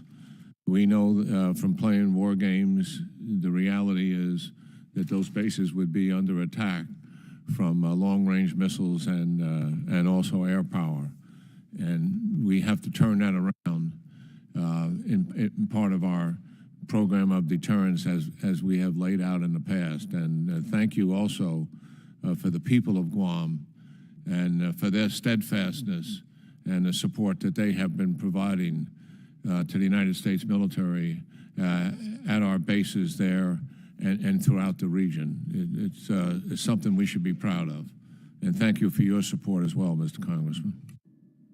Thank you, General. Doctor? Thank you very much. Sir, the chairman highlighted the strategic location of Guam, and I would just wholeheartedly endorse that. When you look at the Indo-Pacific, which is the priority region, one can't help but see just the importance of bases across military services on Guam. Efforts in recent years to try to increase dispersal, resilience, hardening of those bases have only grown more important. So I would concur wholeheartedly also with General Keane's gratitude to the people of Guam and to you, sir. Thank you, both of you. Now, as you said, Guam is recognized as strategic hub in the Indo-PACCOM,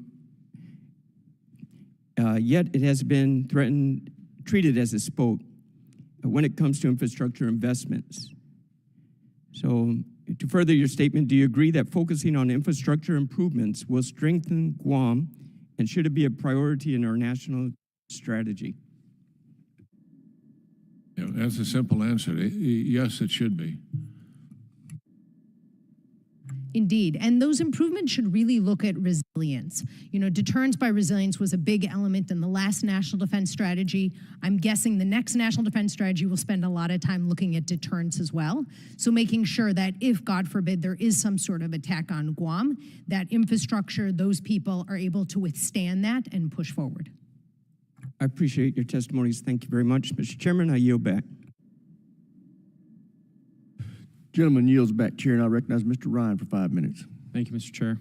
Thank you both for being here. I especially want to thank you, General Keane, for including your lifelong Yankees fandom in your biography. I share that and appreciate that. Amidst all the great things you've done in your life and career, sir, I just want to note that to the committee.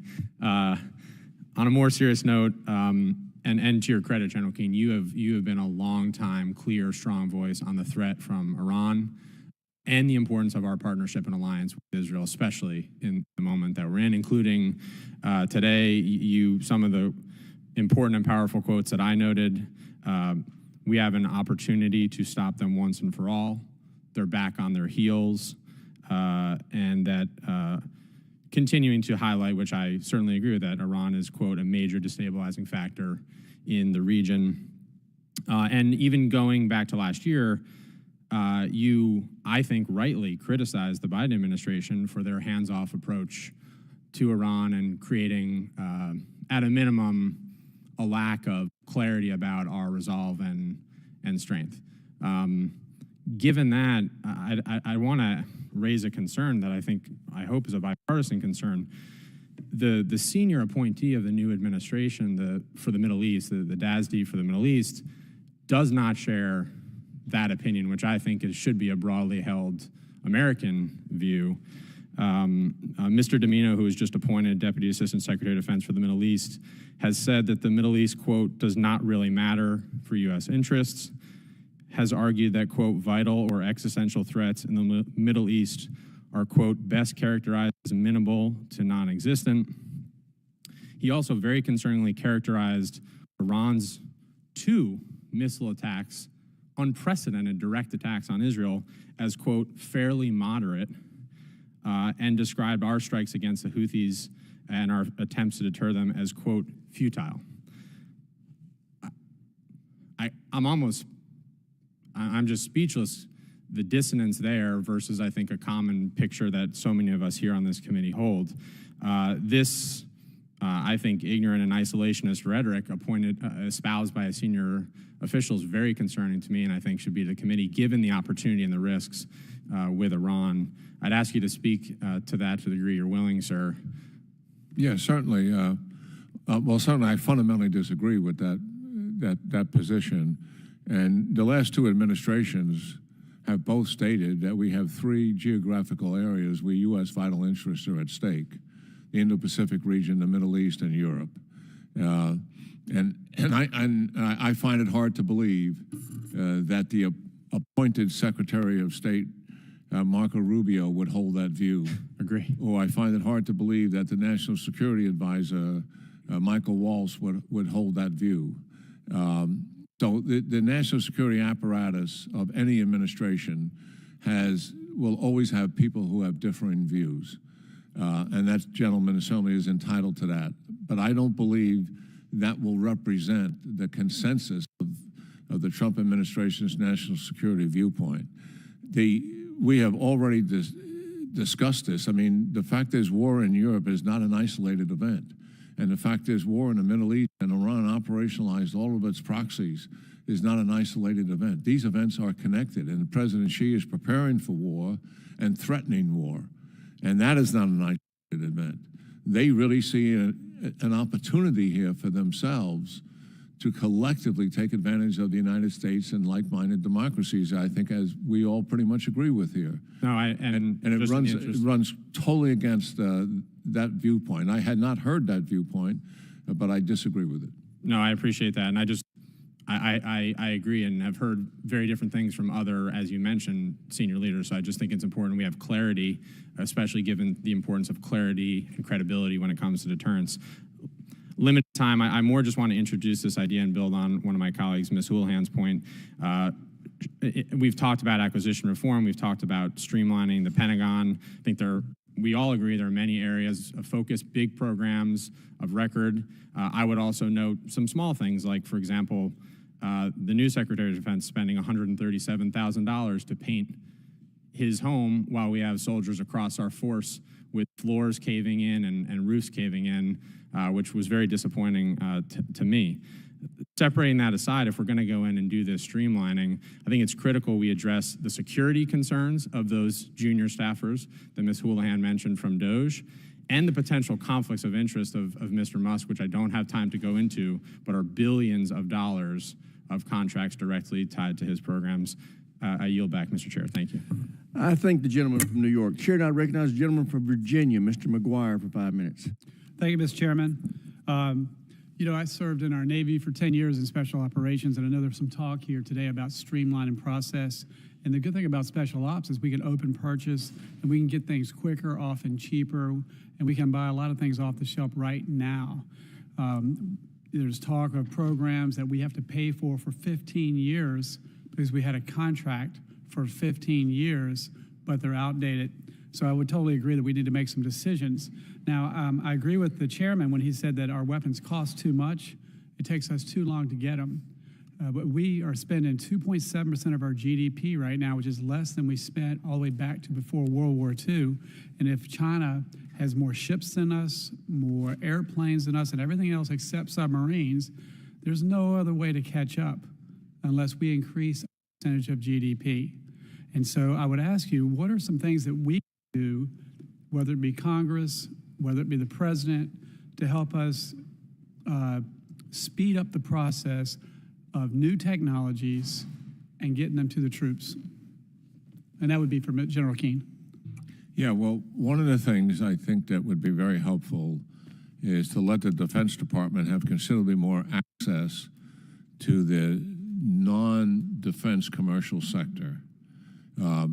I was just at an exercise in Europe watching the Army deal with the realities of the lessons learned from the war in Ukraine. So there was a opposing force there using Russian tactics and technology, a lot of electronic warfare, and U.S. using lots of drones and other technologies. The great thing that was there reminded me of what you just referenced, Mr. Congressman, is all the contractors representing these technologies were there, listening to the troops talk to them about what needs to be done, improve this one's no good, etc. And it reminds me of the iterative process that Special Ops has gone through for a number of years with the close association it has. So there's much we can do now. We don't have to wait 5 years to start changing capabilities. There's capability out there that we can get into our ranks and start making changes, and the Congress can help do that. I know the Chief of Staff of the Army has been talking to many members about doing this thing and opening the aperture so he can go out and make these purchases and not have to wait for years in terms of a program of record. That changes how we do business, but it also recognizes the sense of urgency that we need to have to deal with this problem and start solving it in the near term.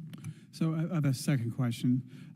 We talk about China, Russia, Iran, North Korea, and their various sub-factions during these proxy wars.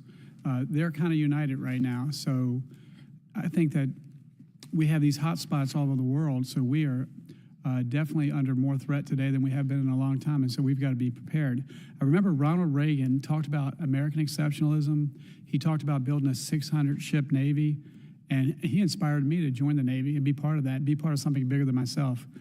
I don't know what the number is. We're somewhere under 300 ships now.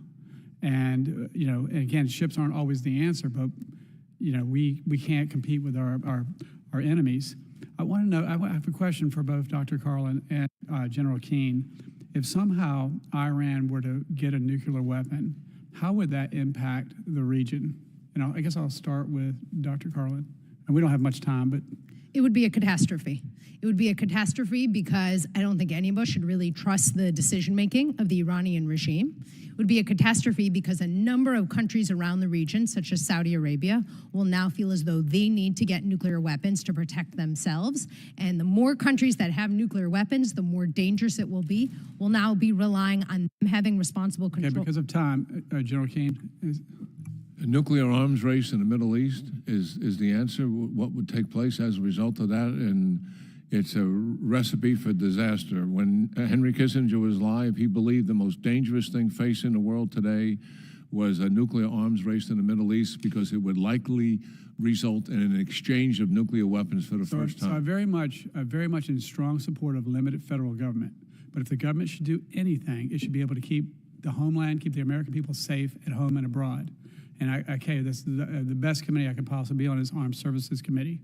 And so I've got a lot to learn. I'm glad to be part of it. But I would ask you, if we knew we got actionable intelligence that they are going to have a nuclear weapon tomorrow, and as much as you can say in this purview, what should Israel do? What should the United States do? And I'll start with General Keane. Well, we have the means and the capability to stop that from happening. And we should do that. If it required that degree of urgency, that means a military operation. And we have the capability to do it, and also not to hurt innocent civilians in doing it. Chair, and I recognize the gentleman from California, Mr. Cisneros. Thank you, Mr. Chairman. General Jim Mattis, former Secretary of Defense during the first Trump administration, once said, if you don't fund the State Department fully, that I need to buy more ammunition ultimately. So I don't think it's a cost-benefit ratio. The more we put into the State Department's diplomacy, hopefully the less we have to put into the military budget as we deal with the outcome of approval of American withdrawal from the international scene. This hearing is about the convergence of global threats. My colleagues have discussed the importance of combating those threats posed by our competitors and adversaries, including the PRC, Iran, Russia, and North Korea. We've also discussed the ways in which those competitors and adversaries work together and advance their interests at the expense of ours. But we need to discuss how a U.S. pursuit of isolationism would help adversaries undermine U.S. national security. So, Dr. Carlin, how does removing the mission of USAID and possibly a reduced State Department budget, like in the first Trump administration, put our national security at risk? Thank you for that question, Congressman. Look, the more that we have fragile countries, underdeveloped countries, the more likely in many places that the folks in those communities are going to make decisions that will not work in our national security interests, right? If folks are going to be mired in poverty, if they're going to be in situations where their governments aren't taking care of them and no one else is, they could turn to alternatives like terrorism, which ultimately could hurt our national security interests. I would also note a big theme of this hearing has been that we are in a big competition with China. The Chinese are quite enthusiastic about the announced cuts to USAID and to US diplomacy because they see this as an opportunity for them to come on in. And as we all know, when we look at conflicts in the past, the Cold War being a great example, you don't always win those just on the battlefield. You win those by taking a holistic approach, using all the tools in your toolkit, so hopefully fewer members of your country, fewer members of your military end up having to die. General Keane, care to comment? Well, foreign aid certainly and support to other countries is literally part of the elements of national power. It's important. I think we've all been horrified by some of the examples of the spending of USAID. I think that a prudent measure has been taken. The Secretary of State, Marco Rubio, who enjoys quite an amount of support in the Senate and in the House of Representatives here, a bipartisan support and respect for him. He's taken his program under his wing, and I think he'll make prudent decisions in what we should continue to fund. Let's not throw the baby out with the bathwater, so to speak, and obviously eliminate the programs that are indeed wasteful and certainly horrified many of us looking at that list. So I think we can move forward here in a positive way to continue to support activities that make sense to U.S. national interest. But you agree it is important to fund these international interests, like funding the State Department isn't key to our national security in order to ensure that we don't have to put troops on the ground in order to do that. No, absolutely, and you know the State Department at times, you know they have been underfunded. They were underfunded when I was Vice Chief of Staff of the Army, and they just didn't. They're not organized the way the Pentagon is to deal with all of you either. I mean, we almost have a small army in the Pentagon to how to work Congress and have relationships, etc. I was stunned by the difference. But yes, the State Department is an important national instrument of our national power, and obviously should be funded. Thank you. Dr. Carlin, I know you worked very hard on these at the Pentagon. Where you were there, you were working very hard on these alliances and partnerships that we helped build there through the Department of Defense. But if we continue on President Trump's path to isolationism, by, let's say, removing ourselves from defense alliances like NATO or intelligence alliances like Five Eyes, is there a cost to our national security? Thank you, Congressman. There actually is a pretty big cost to our national security. So as you know, what happens when a crisis or a challenge or an opportunity emerges, a number of countries call up Washington and say, here's how we understand what's happening, how do you assess it, and how can we collaboratively plan the way forward? That's collaboratively, right? It means that they're going to be giving their own resources, their militaries may be involved, their diplomats. Ultimately, that ends up actually being a lot more efficient for us, and it ends up being less costly as well. So if we don't have countries cooperating with us in terms of intelligence sharing, if we don't have countries looking at the threats posed by countries like Russia and China and saying, how do we work together to counter this? I worry a lot about us standing on our own. With that, thank you. I yield back. Gentleman yields back. Chair, now recognize the gentleman from North Carolina, Mr. Harrigan, for 5 minutes. Thank you, Mr. Chairman, and thank you, Ranking Member Smith, and thanks to both of our witnesses today for your testimony. Really appreciate the thoroughness and thoughtfulness of your remarks. I've become a very big believer that we can either invest in the military that we have today, or we can invest in the military that we need in order to defeat China tomorrow. And I do not think that we can do both of those things. And I think that I identified very strong, General Keane, with some of your statements earlier that challenged myself and my colleagues here, that we have a number of legacy systems in our military that are no longer relevant to the future fight that America could be forced to face one day. And I don't want to press you, but would you be willing to share what some of those systems are across our different services in your opinion? Yes, well, certainly, you know, bringing the service chiefs in here and letting them deal with that, they all have, you know, their own list of what that really means. But some of these systems that we have today are just, in terms of their capabilities, are not relevant to, you know, the war that we would be involved in if we do go to war with China. So the reality is that when it comes to legacy systems, we have old bombers, and obviously we have a new bomber that's coming, but it's going to take so long to get there. I think we have to take a hard look at our surface fleet. I'm not a naval expert, but I do know how vulnerable that surface fleet is.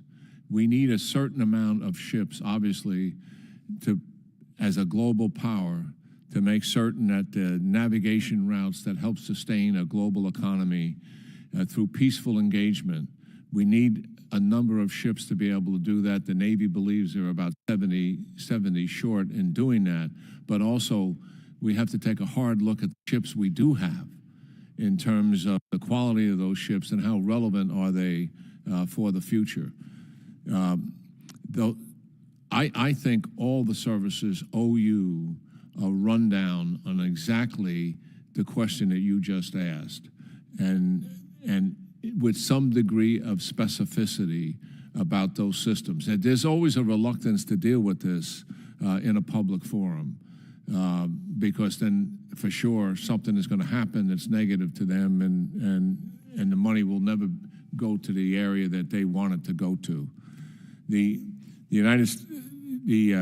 Army itself, land forces, we've seen the Marines make some fundamental changes, and I know the Army is attempting to make fundamental changes to help deal with the war in China, and they're developing multi-domain organizations that have offensive and defensive missiles associated with them. There's a recognition that when we look at the Indo-Pacific and think of it as an air and maritime theater, much of the land that surrounds the navigation routes are actually key terrain.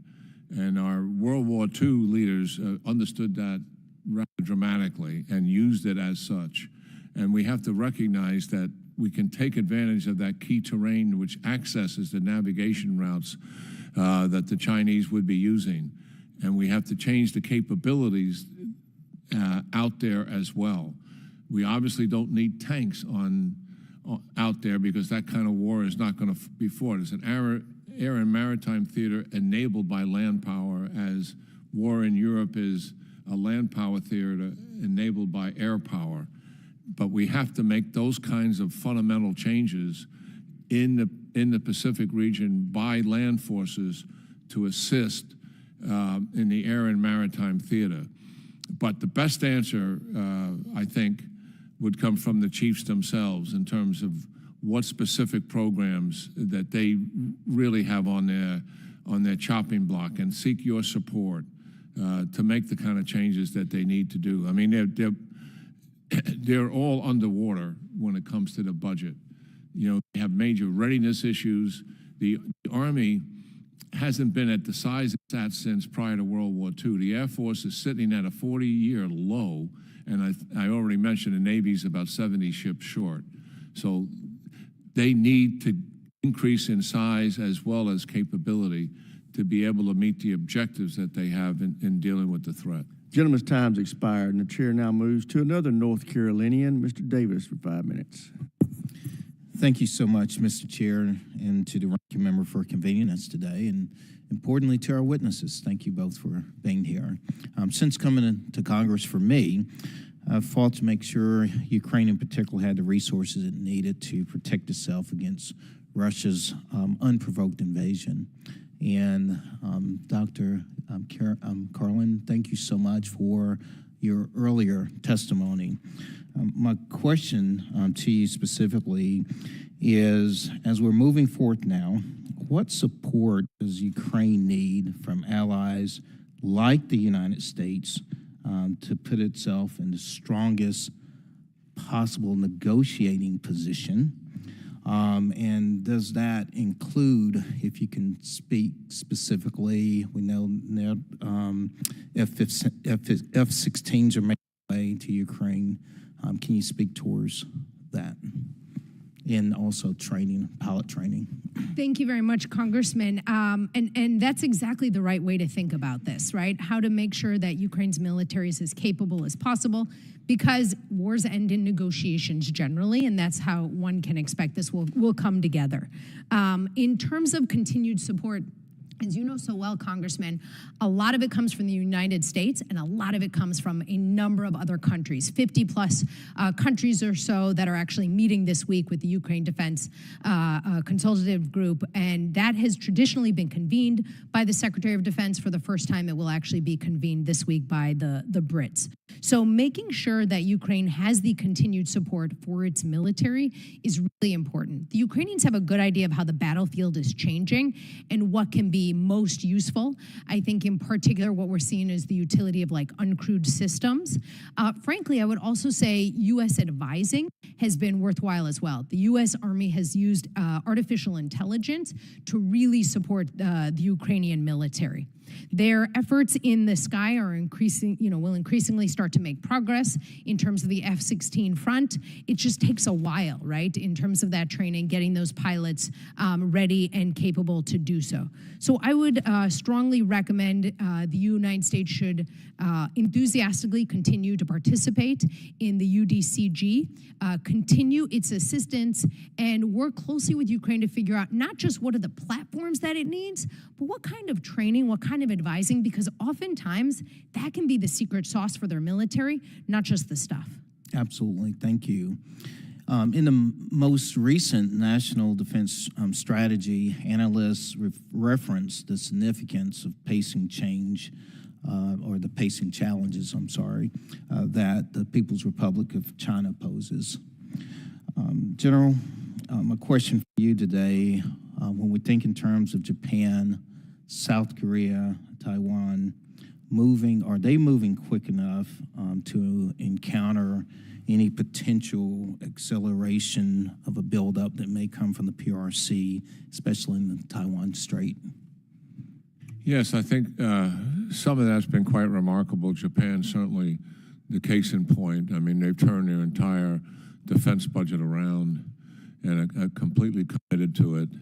The trilateral arrangement that the Biden administration sought with the United States, Japan, and South Korea, I think it is historic in every sense of the word.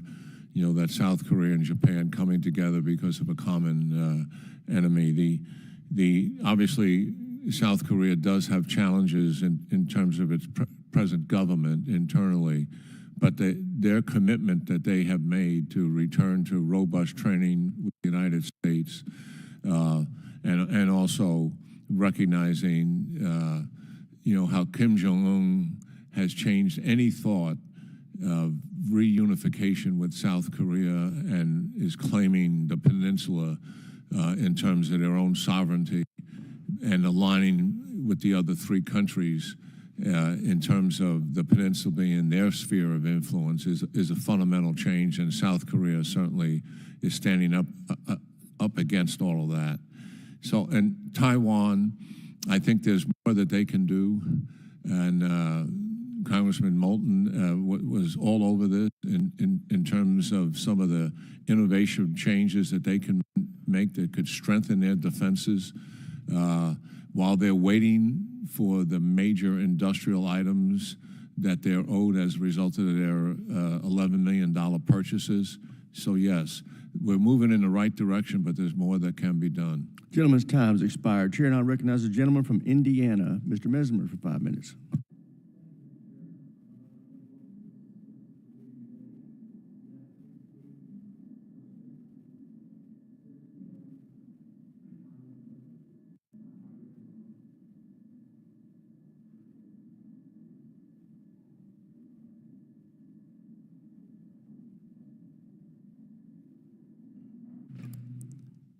Is it now on? There we go.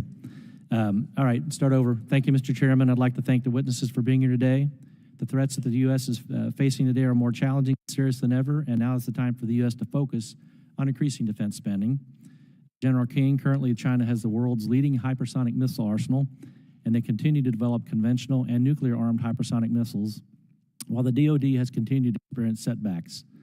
Because of this, the DOD established a hypersonic flight test bed called MACH-TB, a program that is designed to increase the cadence and decrease the cost of developing hypersonics. This program is leveraging commercial practices to rapidly scale flight testing of hypersonic technology.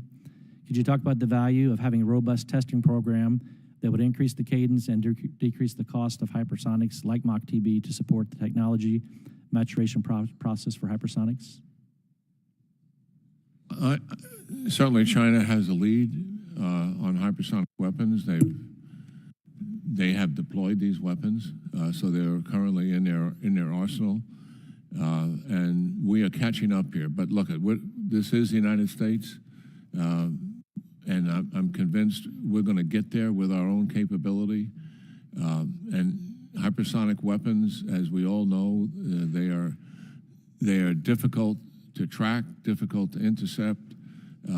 It's a new reality of war itself. And as they are going to be used, and the intimidating aspect of it is back in 21 when China launched a fractional orbital bombardment system and circumnavigated the globe, and we could not track that, nor would we be able to intercept it. And it would have the capability also to carry a nuclear weapon. So yeah, this is advanced technology. We're behind, but I'm convinced we're absolutely committed to get these weapons and get them deployed as quickly as possible. Okay. As a follow-up to that, over the past 4 years, the Biden administration missile defense priorities of the DoD were put on the back burner. It's great to see the Trump administration has already signaled it will reprioritize missile defense systems. General Keane, as I alluded in my last question, our adversaries are producing hypersonic systems at an unprecedented rate. How important is it for the Glide Phase Interceptor program, which is supposed to provide America's first defense against hypersonic vehicles, and also a program that Biden delayed until 2035, against the directives from Congress, be prioritized for the DoD? Well, as Secretary of Defense Hegseth has said, this is now a major priority for DoD. I mean, obviously, this committee will have to see the details of what that means as a part of the National Defense Strategy, which certainly they'll be crafting, and what are the specific capabilities that need to be there. But I think it's an absolute step in the right direction. While we're talking about missile defense, what do you see as the long-term trajectory for the Iron Dome for America executive order by President Trump?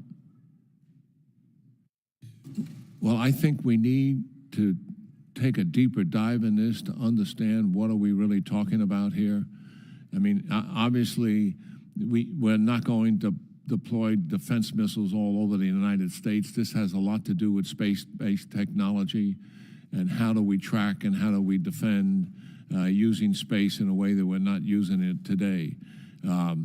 So more work needs to be done in terms of the conceptualization of this, but in terms of the objective in better able to protect our homeland, given the advance that hypersonic missiles and sophisticated cruise missiles that Russia has aspirations of that can circumnavigate the globe.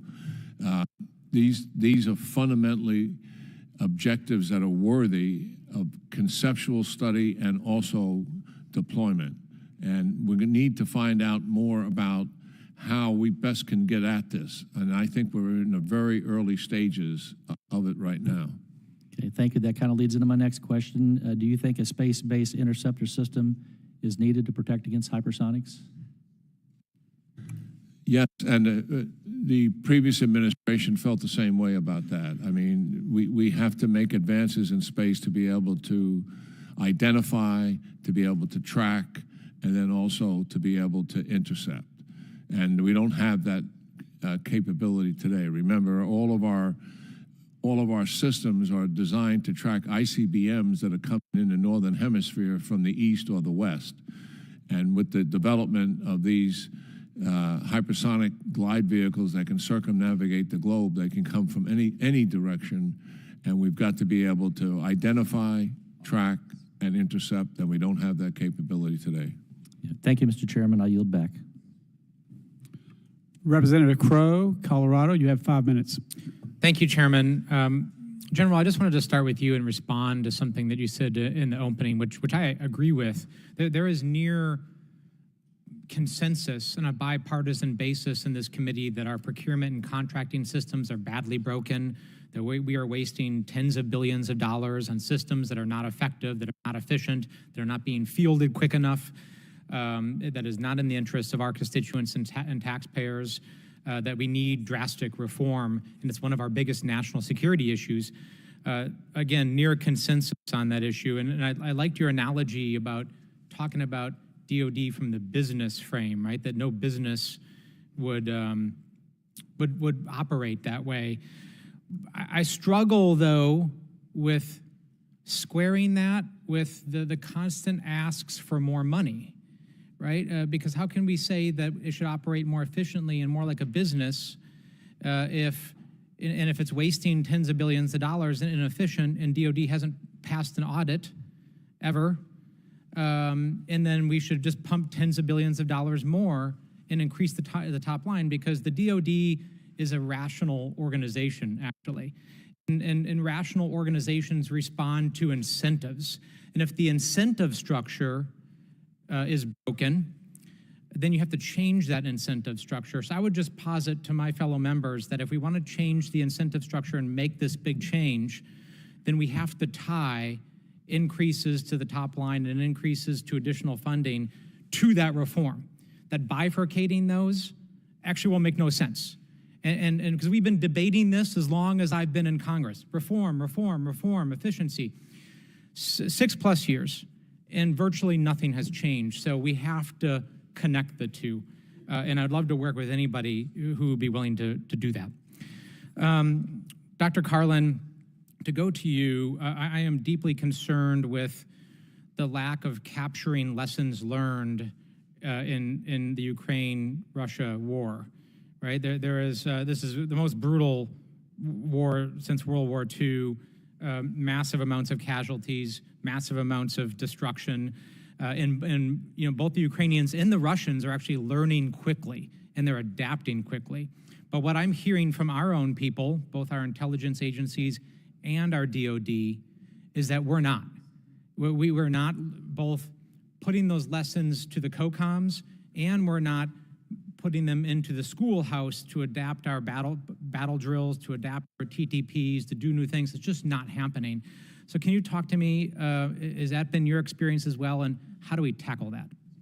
Thanks for highlighting that, Congressman. As you know also, it's often easier to learn the lessons of others than ourselves and to do that introspection. We saw that with the U.S. Army, which really studied the 1970 Arab-Israeli War or the 2014 Russian invasion of Crimea, arguably probably a lot more than they studied, say, their role in the U.S. war in Vietnam. So learning from others is really important. It's a lot easier, lower costs. My understanding was that the Department of Defense actually has been doing a lot of that. When I was still there throughout 2023, we sponsored a massive effort that got briefed to the most senior levels of the Department of Defense that took, gosh, probably almost a year or so to try to get at a number of different lessons learned, tactical operations. Is that housed in CALL, in the Center for Army Lessons Learned? Is that where it's housed? This was actually the Office of the Secretary of Defense that sponsored that. OSD. Indeed, and we did it in collaboration with the Joint Staff, but because we saw it was just so important, we wanted it done at headquarters, frankly, with a whole bunch of smart operators so that it could get into the budget and the strategy process as well. So I'm familiar with that. I'm sorry I can't speak as well to the educational systems and how professional military education can be, although I have found that in visits recently to both West Point and the Army War College, the questions on these topics are boundless. I'd love General Keane to weigh in on this issue and give me your perspective. Obviously, ISW does a lot in this front. So what is your view of those lessons learned? Well, the Army has now institutionalized it, and you mentioned it. I just took a classified briefing a couple of weeks ago on lessons learned, and we have done this. It's one of the services that does this very robustly, and then proliferates it through its education system.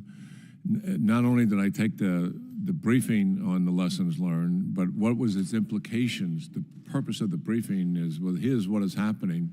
What is the implications for the United States Army in terms of the changes we make? And the exercise I saw was in play, demonstrating those new capabilities and the changes that the Army had to make based solely on those lessons learned. I can't speak to whether they're being transported to the COCOMs. I'm assuming Indo-Pacific Commander and others are all over this. I would imagine their staffs are doing it.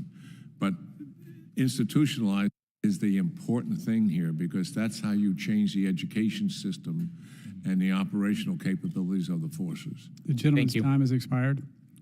Representative Crank, Colorado, you have 5 minutes. Thank you, Mr. Chairman. And thank you for your insight today and your testimony. I appreciate that. General Keane, you talked earlier about the way that we're buying drones, for instance, right now, that we've got maybe, we can buy 100 drones when we need 20,000 drones. And I guess I think of this, and my colleagues have talked about this a little bit, but the threat of lower cost, easily attainable weapons like drones or cyber warfare that many of our adversaries are using, how do we prevent becoming Goliath in the David versus Goliath with the rock that hits us in the head when we're really thinking that we're invincible in other areas? I guess I'd ask your thoughts on that for both of you. General or whoever would like to go first. Sure. Thank you for that question, Congressman. You're exactly right that this is becoming more of a challenge. And we've seen this in particular against our troops in places like Iraq and Syria.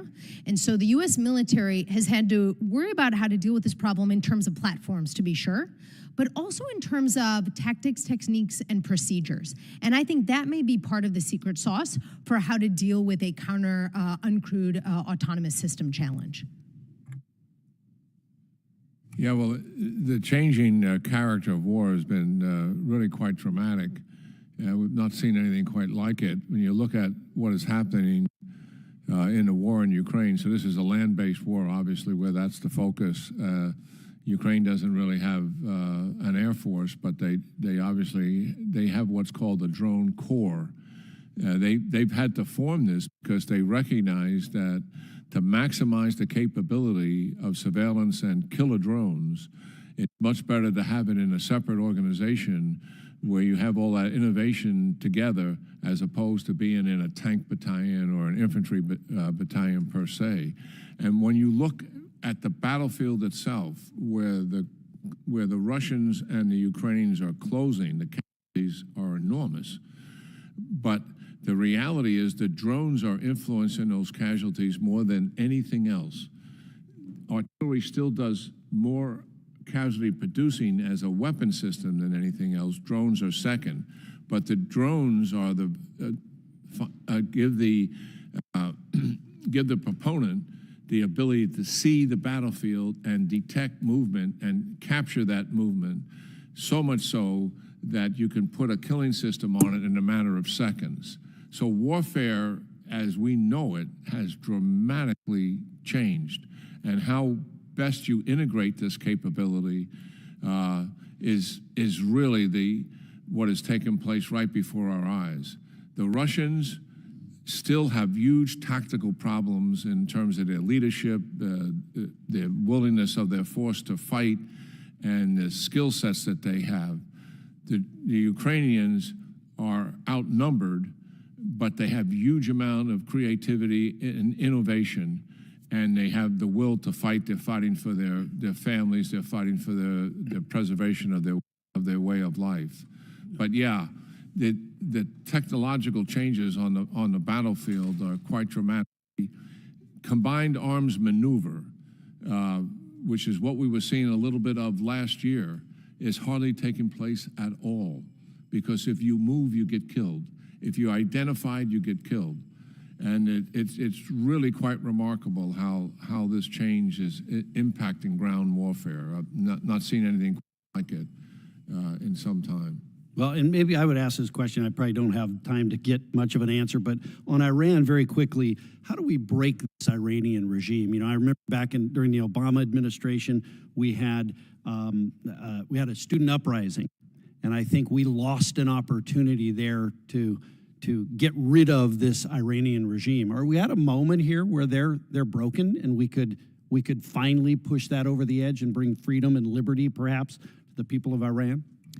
You know, I remember that very well, and that was the summer of 2009, you know, where the people are actually saying, "Where are you?" You know, President Obama, similar to comparing it to Reagan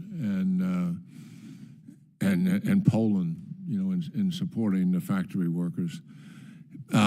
All I can tell you for a fact is that they are in the weakest position they've been in since the regime was formed. And the hostility inside the country is significant. And you know how they solve this. I mean, if the people take to the streets again by the tens of thousands, by the hundreds of thousands, they will go out there and kill as many of them as they possibly can to get them off the streets. Their security services, you know, will unleash themselves on those people. I don't know what it's going to take specifically for that kind of implosion to take place. But based on the information I'm receiving, they are much closer to it than they have ever been. I don't know whether we're weeks away or months away. I just don't have those kind of facts. The gentleman's time has expired. Representative Takuda, Hawaii, you have 5 minutes. Thank you, Mr. Chair. And, you know, I know a number of questions have been asked to date, but to echo on to the sentiments of my colleagues, I agree with what former Secretary Mattis told the Senate Armed Services Committee, that if you don't fund the State Department fully, then I need to buy more ammunition.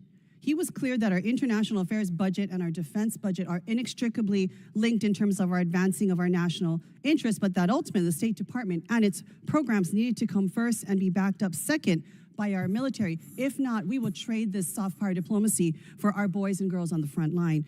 I also want to echo the alarm expressed by many members of this committee and in countries across the world with the administration's freeze on foreign assistance and attempted shutdown of USAID.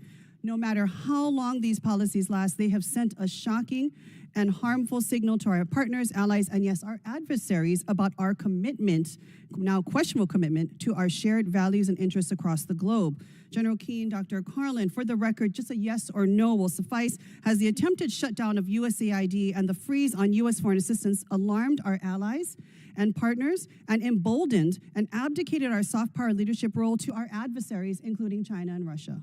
Simple yes or no will do. Yes. General Keane? Well, listen, the problems we've seen the USAID had in terms of what they are funding. The loss of this funding, billions of dollars of funding, yes or no? Are we abdicating our role as a soft power leader throughout the globe, emboldening our adversaries like China and Russia? Does this give them a leg up, yes or no? It's we very need simple. to continue to fund the State Department in terms of programs that make sense, that add value and add to our national security, period. Okay, so I would take that as a cautious yes.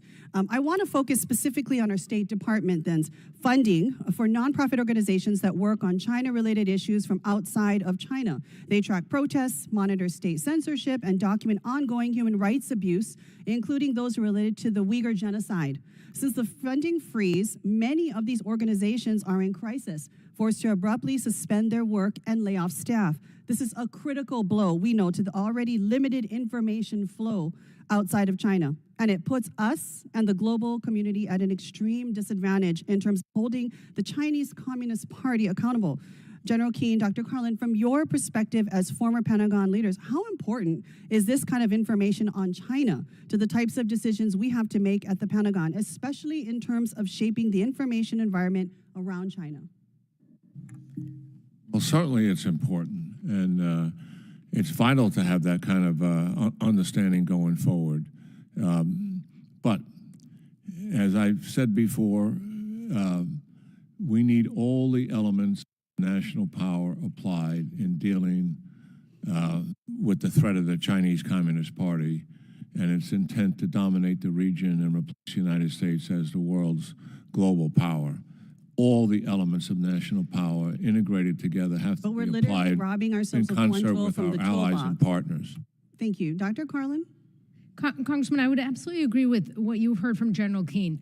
Look, we can always turn to the Department of Defense to solve problems. The challenge with that is they're not always good at solving certain problems, right? Development experts, diplomats are often going to be better in circumstances. Moreover, there's going to be an opportunity cost.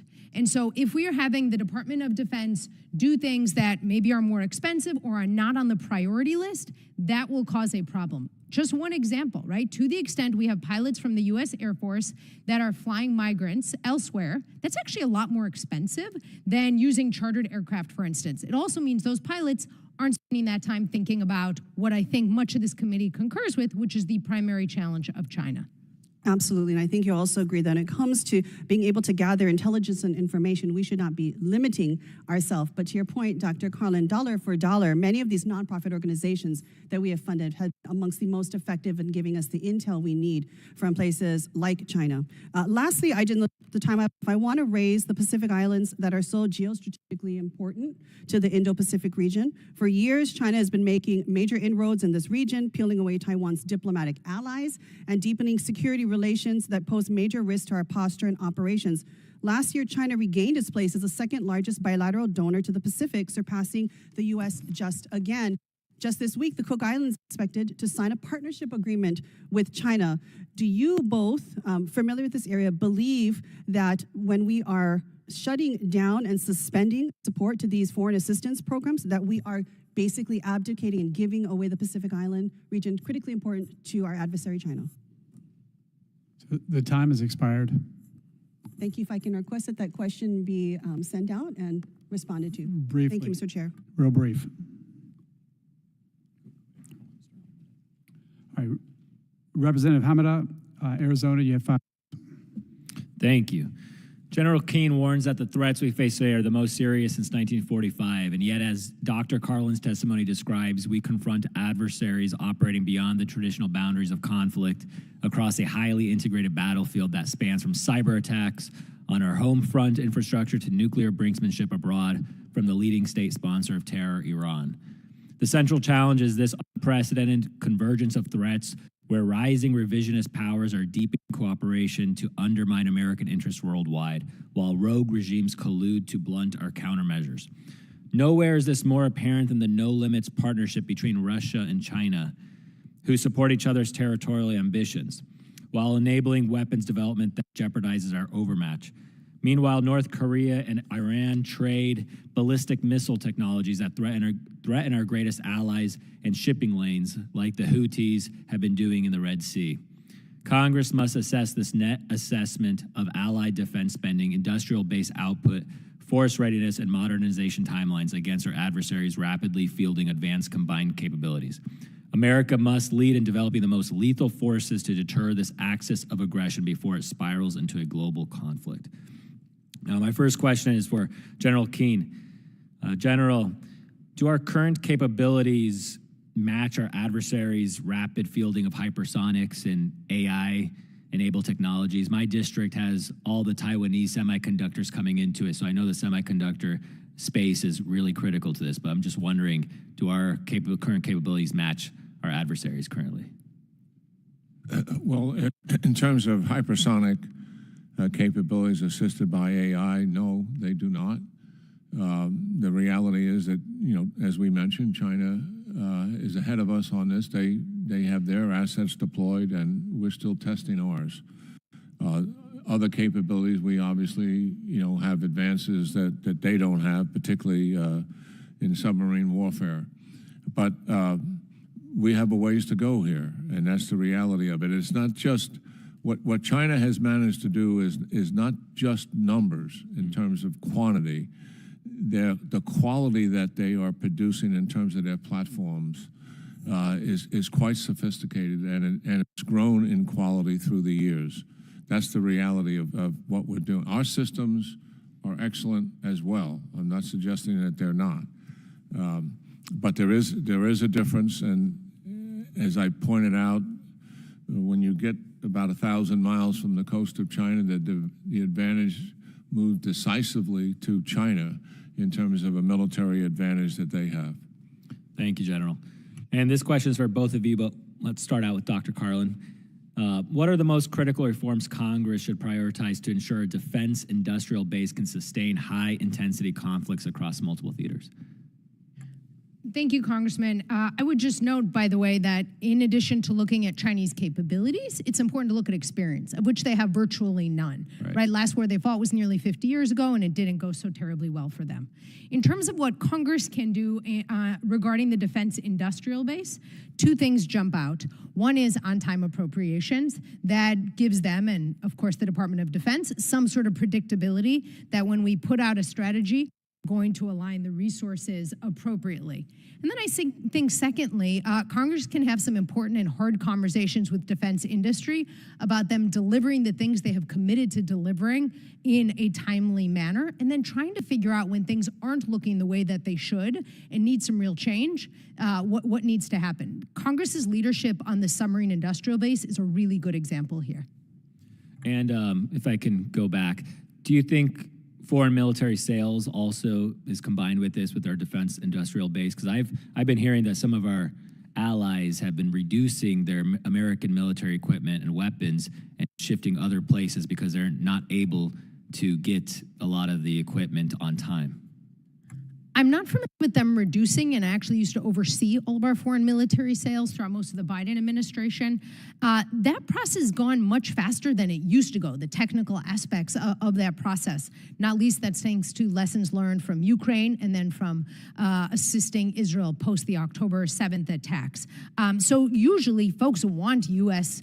Military platforms. They're oftentimes the best. I think one challenge can just be there are so many customers, it becomes an issue of prioritization. All right.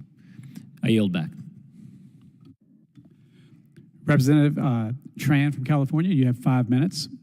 Thank you, Mr. Chair. I welcome and thank the witnesses for being here. Dr. Carlin, I am a big proponent that our military's greatest asset is its people. Additional funding, weapon platforms and equipment, and even the most sophisticated capabilities are meaningless without a robust and cohesive fighting force. Each of the military services are facing recruiting challenges amid a disinterested recruiting market and other factors. My question to you is, what solution would you offer to overcome the current recruiting challenges facing our military today? Okay. Thank you for that, Congressman, and I wholeheartedly agree with you. Our people are our secret sauce, absolutely. So there have been these recruiting challenges over the last few years. We saw last year or so that those are starting to turn a corner, for example, with the Army. And I think the Army is a really interesting model here. They've set up some different ways for folks to join where they've been able to get some of that training, get some of that education, so then they are kind of have those capabilities that are needed to really be successful soldiers. So I think that's one important piece. Another broader piece, frankly, is trying to bridge the gap between those who serve in the military and the American public, right? This is a gap that has really grown into a gorge.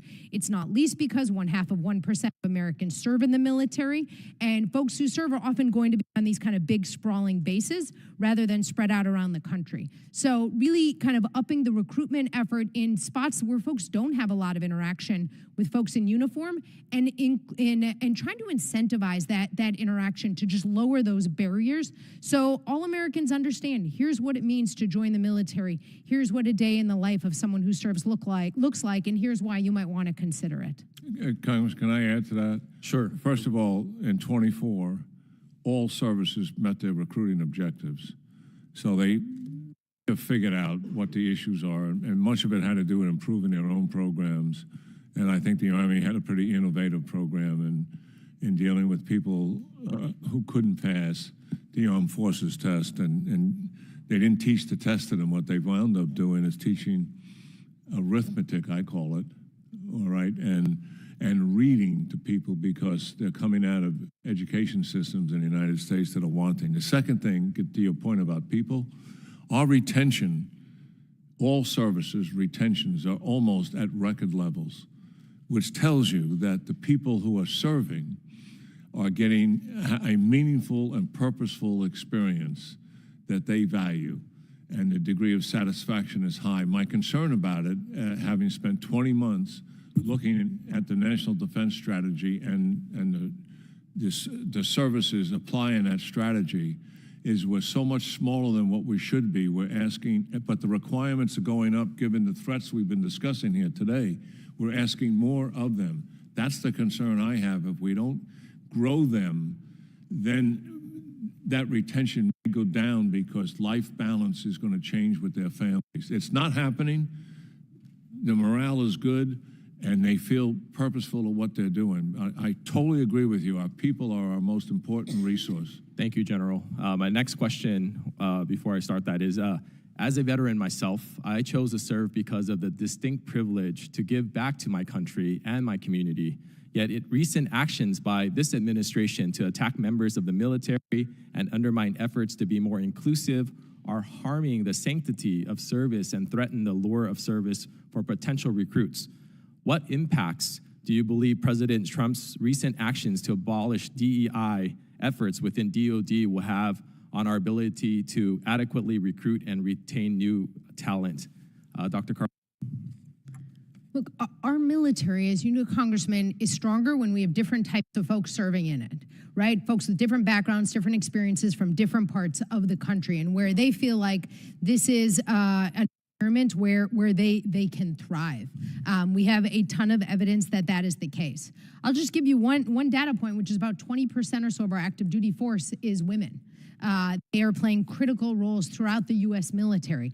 And so when we have an environment where folks maybe feel like not everyone has those opportunities, it ends up inhibiting the terrific kind of capabilities that is the U.S. military that, again, sets the U.S. military apart from our competitors like China and like Russia. Thank you so much, Dr. Carlin. I, for one, am deeply concerned that the president's attacks on the service members will have a chilling effect on recruitment. Later today, I will be sending a letter with some of my colleagues on HAST challenging the decision to disband certain cadet clubs. The gentleman's time has expired. The chair now recognizes himself for 5 minutes. I wanted to really talk about naval policy, sir, but I got to clear up some things. First and foremost, I want to welcome the vast majority of my Democrat colleagues to the DOGE caucus because they want to streamline the acquisition process. So you're all welcome. We get together twice a week. Ma'am, I understand your experience in Djibouti. I lived there, and I served there, and my experiences there are remarkably different than your testimony. And USAID is essentially paying tribute around the world like we did to the Barbary pirates. And that's why they need to be completely defunded and rebuilt from the ground up. So Thomas Jefferson did not want to get us involved in foreign conflicts, but he did on purpose because he didn't want to pay tribute anymore. And the Barbary pirates were taking our citizens and allies hostage and selling them into slavery. So let's just remember that. And also, ma'am, I would ask you, Dr. Carlin, have you ever been sitting down in a wadi somewhere and surrounded by the Taliban and have an A-10 come over and rip off some 30 millimeters and save you and your friends' lives? I'm going to guess the answer is no. So when we're talking about these legacy systems, we have to understand that A-10 platform has saved countless of my Navy SEAL brothers, Special Operations Forces around the world, and General Purpose Forces. So let's not just throw that out. General Keane, I want to personally welcome you home from Vietnam. And your service is remarkable. And if no one's told you that, I'm going to tell you that now. And our experiences were very similar. My generation fought Afghanistan. I fought in Afghanistan and Iraq and in the Horn of Africa. Bosnia-Herzegovina was my first conflict. And we just have to acknowledge the fact that we have the most highly educated and powerful military in the history of the planet, and we have not won a war in 80 years. That's what you and I have in common, sir. And part of the problem is, and Ms. Carlin, you're representing academia essentially here, is that. There's a great book, if you haven't read it, it's called Best and Brightest. It's published in 1972. We haven't learned. We simply have not learned. We didn't learn from Vietnam. We didn't learn from Afghanistan. We didn't learn from Iraq. And I'm very, very concerned that we're stumbling our way back into another one of these conflicts by not focusing on the most important thing we can, and it's the first soft truth, that humans are more important than hardware. And when we focus on a lot of these systems are critically important, but we have to understand, at the end of the day, we have to have a group of people that are willing to go into a room and shoot somebody in the face. And that's what wins a war. I just wanted to frame that. So, General Keane, I understand that you're not a naval expert, but looking at the de-evolution of my Navy, I don't think we have a naval expert at this point.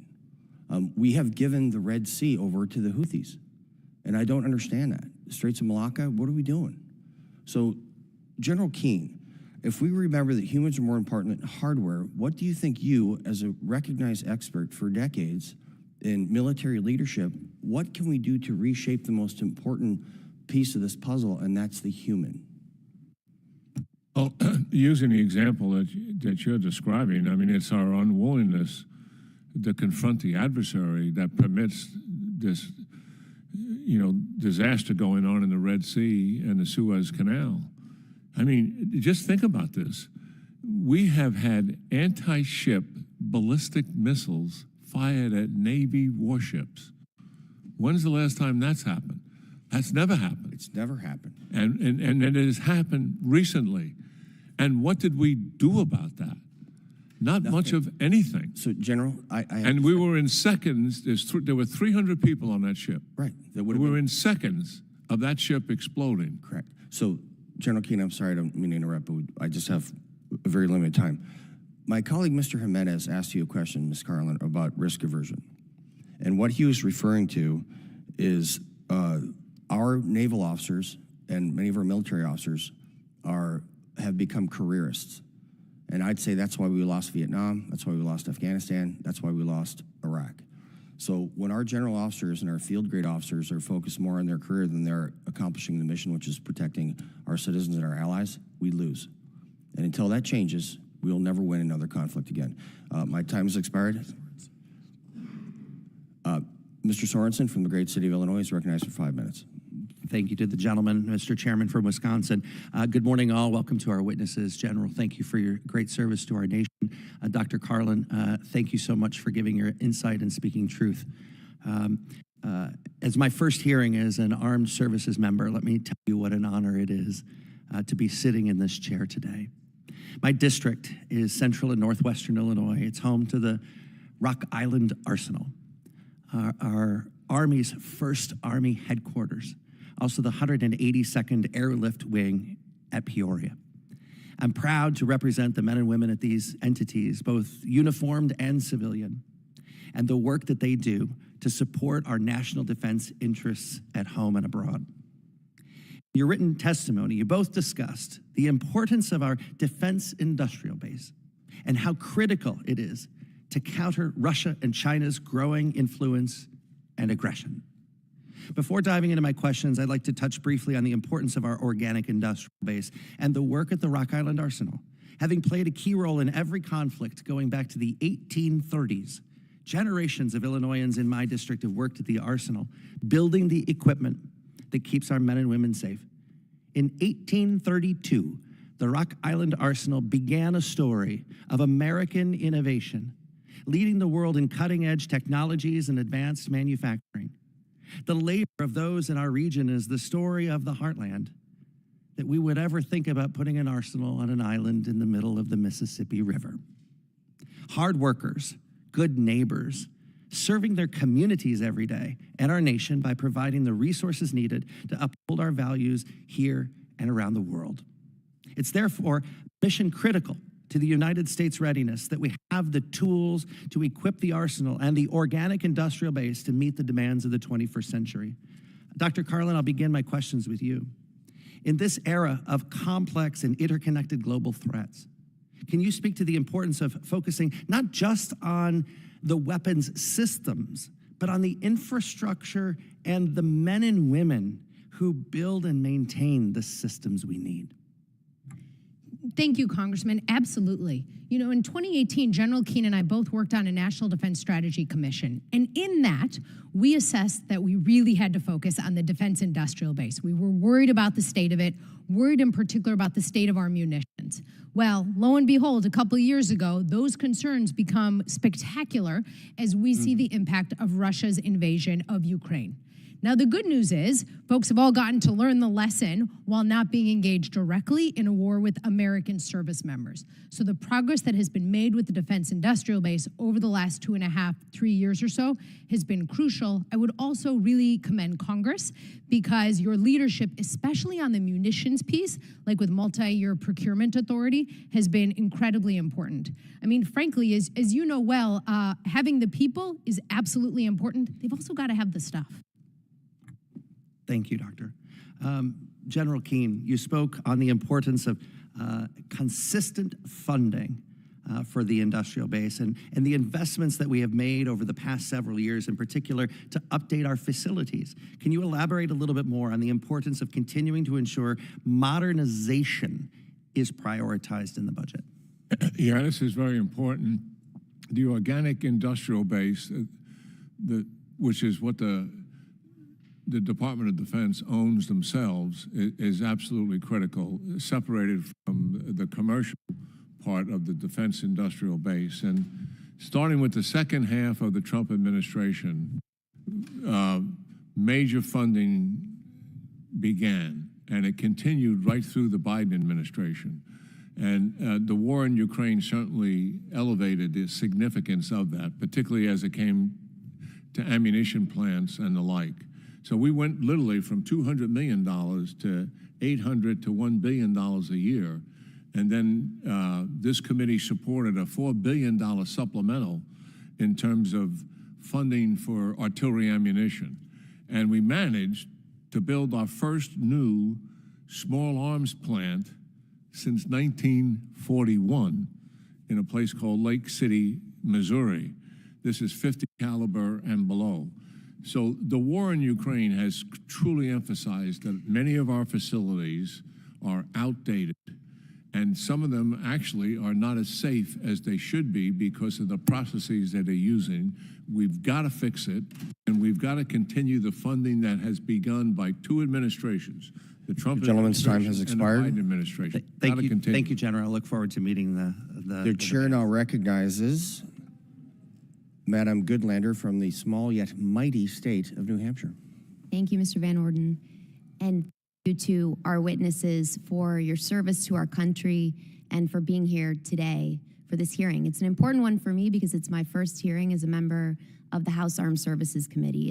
It's truly the honor of my lifetime to represent the state I love so much, small but mighty indeed, the state of New Hampshire, in the People's House. And at a time of great division in our country, I am so excited to be serving on this committee and proud to be doing so, because when we don't agree on a lot of the time, but today we've agreed on several core things, and how refreshing and hopeful is that? One of the through lines in the work that you've both done in your many years of service to our country and in our conversation this morning has been the imperative of a defense industrial base that is prepared to meet the moment, an American defense industrial base that is innovative, that is nimble, responsive, and competitive. And you've pointed us to some important things that we can do here in Congress, including on-time appropriations and a return to normal order, which is a huge priority for me. But you've also both pointed to a really important fact, that in 1991, we had 51 primes. Today, we have 5. We've seen incredible consolidation in our defense industrial base, just like we've seen consolidation in industries across the American economy. General Keane, you wrote in your written testimony something I couldn't agree with more, that American democratic capitalism can outwork, outwit, and out-innovate China's state capitalism. It's so true, but capitalism without competition isn't the kind of capitalism that the American people deserve. So I want to ask both of you, starting with you, Dr. Carlin, how has consolidation in the defense industrial base undermined American military readiness? Thank you very much, Congresswoman, and I wholeheartedly agree with all those points you highlighted. Look, consolidation at the end of the Cold War might have made sense for that moment in time, but as you note, it was really dramatic, right? An order of magnitude change in our defense industry. And that meant not only are you not having folks kind of producing the material, you don't have the same number of folks innovating and thinking about what the next thing should be that we should be investing in. Now, we've saw about, frankly, 3 decades or so that consolidation being problematic. What we've seen, interestingly, in the last few years is other types of companies start to come into this space, right? Other types of companies who we might not naturally think of as doing defense, starting to do defense and getting more comfortable with that and playing more of a role in our national security interests. So while I've been quite concerned about that consolidation, I am hopeful that in particular, given the efforts over the last few years, particularly by this committee to work with the defense industry and the involvement of other types of companies, that we can start to see those shifts that we need through serious focus. Thank you. So I want to open it up to you, General Keane, but I want to ask you also, we've talked about the stuff and we've talked about the people, and you've both said it, the men and women of our joint force are our secret sauce. They are our most important resource. I want to ask you both, what is the single most important thing you think that Congress can do to make sure that our recruitment and retention numbers keep us in a place to be the most powerful military force the world has ever known? Well, from my perspective, we're too small, and our requirements are growing. So we have to authorize our services to grow to meet those requirements, because that will eventually impact people's life balance. Look at, war breaks out, the mission comes first, and families are a distant second. That's just the way it is. But when we're at peace, services, families are trying to find some kind of life balance. And the force I see out there is being stressed because the requirements are climbing. So we've got to grow that force so there's the life balance truly is there for them. I don't want to be negative about how that force today feels about themselves. They feel very good about themselves. Their sense of satisfaction about what they're doing is high. And the number one indicator of morale in the service is retention rates. And ours are almost record-breaking.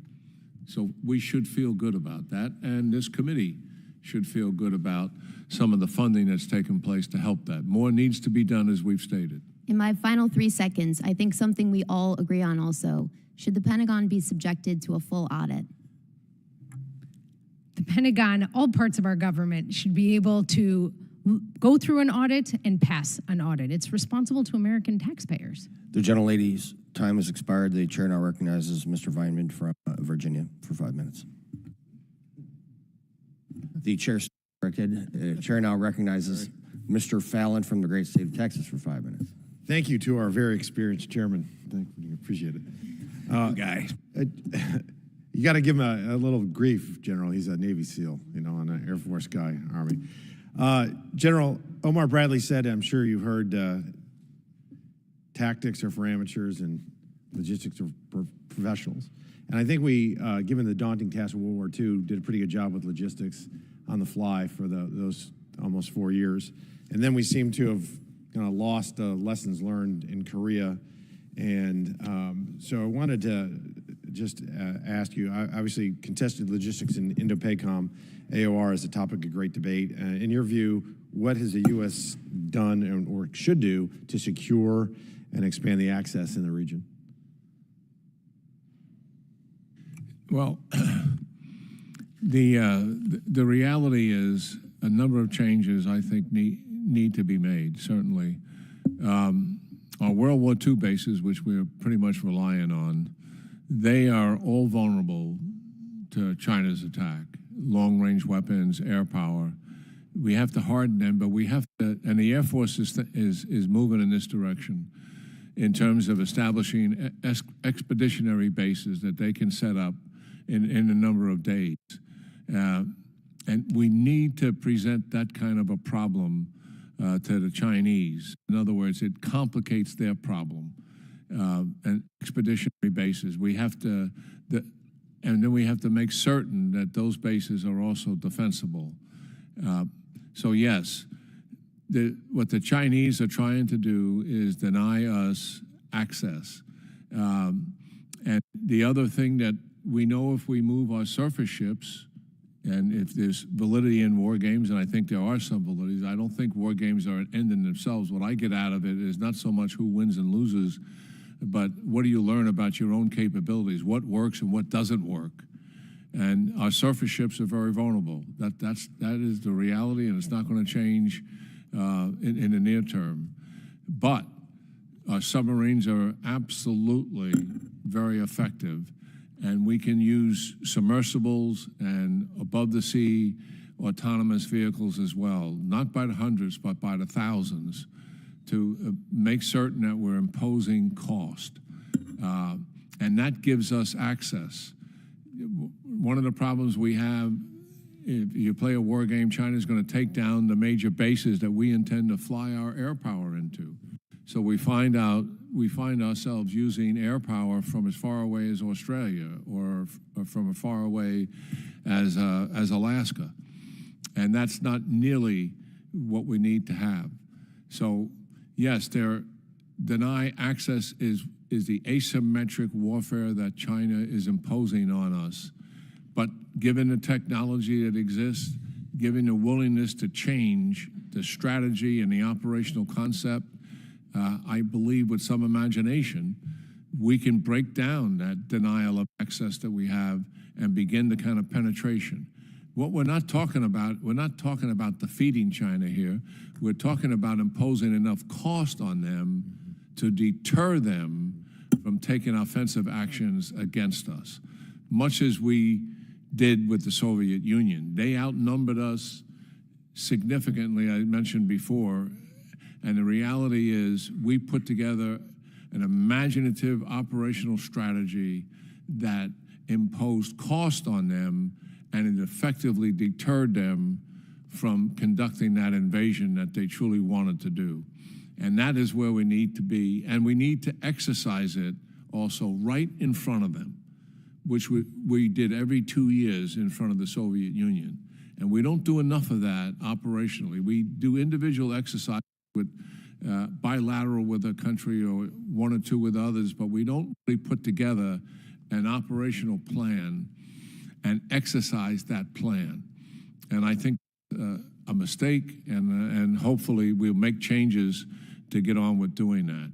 It is about convincing your adversary that the cost that we can impose on them is too significant for them to take the operational risk to start that conflict. In general, real quick, do you think, given the changing realities of warfare, that we should focus maybe more and lean in on subs and UAVs? Yeah, absolutely, and I know Dr. Carlin would agree with us, would agree with me. I mean, our submarines have a decisive advantage. We just don't have enough of them. The gentleman's time has expired. The chair now recognizes, yes, sir. The chair now recognizes Mr. Vineman from Virginia for 5 minutes. Thank you, General Keane, Dr. Carlin. I'm excited to join this committee at a critical time in our nation's history to make sure that the next generation of warfighters serving today is equipped for the next fight, including many of whom are stationed on the 3 installations I represent in my district. Without regard to political party or ideology, national security and support to our uniformed services must be bipartisan while also ensuring accountability, effectiveness, and efficiency. The current threat environment demands a bipartisan, nimble, and rapid approach to countering both today's and tomorrow's adversaries, using all elements of national power, including diplomatic, information, military, and economic. General Keane, you talked about this axis of adversaries that has loosely formed with Iran, North Korea, China, and Russia. I call it an axis of autocrats. We have recently seen Iran weaken as a result of Israel's military actions. Russia is also under strain after 3 years of war in Ukraine. Since this is a team sport, and looking at U.S.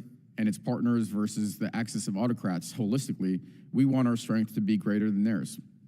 In the short term, the next year or 18 months or so, the Russia dimension of this axis is actually the one that we can influence the most dramatically, and at a relatively low cost compared to our budget. In military jargon, sort of an economy of force operation.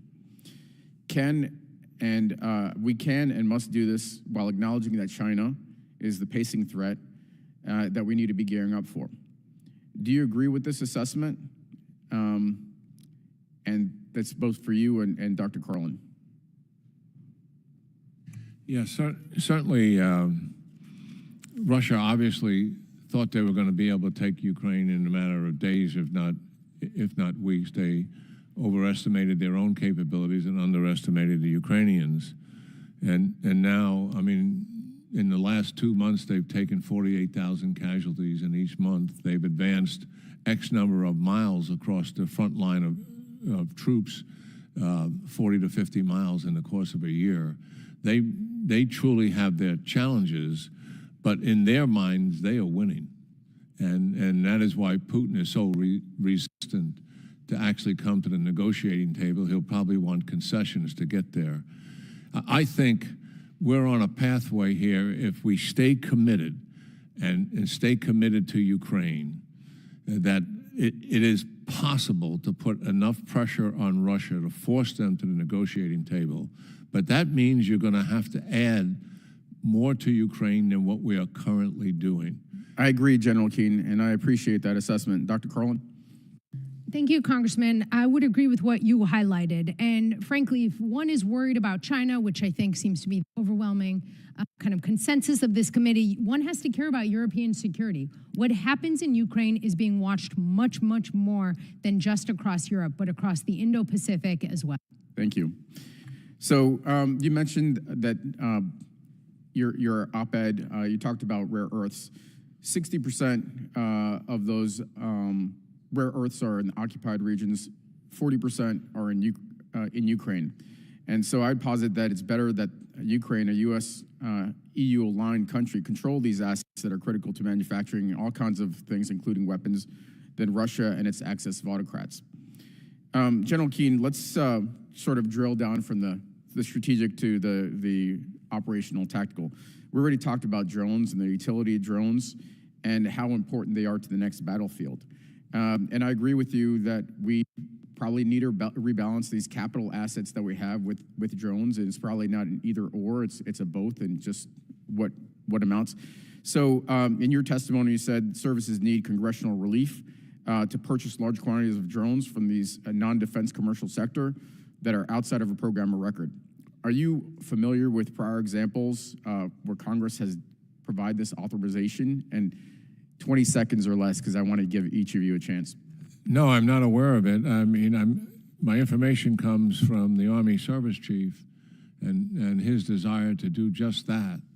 And that kind of permission in the bulk that he's looking for hasn't been given him as of recently. I may be off a little bit. General, I think that's our job, and so we need to focus on that. Dr. Carlin? I totally agree. I would just add that it really is worth looking at U.S. Special Operation Command Special Authorities for Acquisition, because they have managed to, in many examples, move much more quickly, more deftly, more innovatively. The gentleman's time has expired. The chair now recognizes Mr. Hopkins for 5 minutes. Thank you, Mr. Chairman. Mr. Chairman, China's sea power capabilities and shipbuilding progress has been fascinating and startling to observe. General Keane, you stated in your testimony that autonomous above water vessels and below water submersibles begin to close the gap between where we are as the defender of the free world and the responsibility of this committee to provide the Pentagon with what it needs to prevent and dominate any looming military conflict, particularly regarding autonomous vessels for the Navy. It seems to me, as an American who loves his country, and I'm watching what happens, and the system doesn't seem to be functioning very well. You know, the amount of money that we're spending versus the product that we're actually deploying for our war fighters, there seems to be quite a gap. One of my colleagues across the aisle earlier mentioned that the gentlelady stated that young Americans studying DOD books can't possibly be counted on to explain DOD expenditures. Well, let me say the DOD has failed 7 audits. It seemed like us old guys not doing too well either. Perhaps we should give an opportunity to the new administration to examine these books and track this money. And as a Congress, we have to do a much better job on communicating very well with the Pentagon's frontline requirements. And to that, General Keane, I will ask you to address the autonomous vessel requirements. How do you envision our immediate response? You stated that U.S. leaders experimented with new technology to determine what worked best and produced those quickly during the Cold War. What can we do? How would you speak to that? How Congress can move to encourage the Pentagon and the existing process to embrace a new paradigm of what we face? Yes, well, the Pentagon is very much aware of the lessons that have been learned in the changing character of war as a result of Russia and Ukraine on the battlefield, and applying those not just to land warfare, but to sea warfare. The Indo-Pacific commander, Admiral Paparo, is moving in this direction, and he is breaking from the past and moving in a direction of what I just described as more autonomous vehicles, both above and below the surface. And that makes all the sense, because that is how you overcome the asymmetric successful strategy that China has been applying to deny us access to their military capabilities that are on their mainland. And that is how we deter them if we put those military capabilities. Precisely. I concur. In my remaining time, I'd like to get your thoughts on, you said something I felt was quite courageous earlier. You said you would not recommend going to 5% of GDP expenditures without reform with the current process that we're talking about right now, the way we spend money. And how does that tie in? It seems to me that we could immediately, quickly move into autonomous production for land vessels, sea vessels, undersea vessels, and aircraft to help us close the gap, and that it would be far more affordable. We could make the corrections of the way we're spending American treasure and what the lethality level of our military forces are, what power we can project worldwide. It seemed like the bang for the buck right now is in autonomous vessels. Would you concur? I absolutely concur, and there are service chiefs that are right on top of this.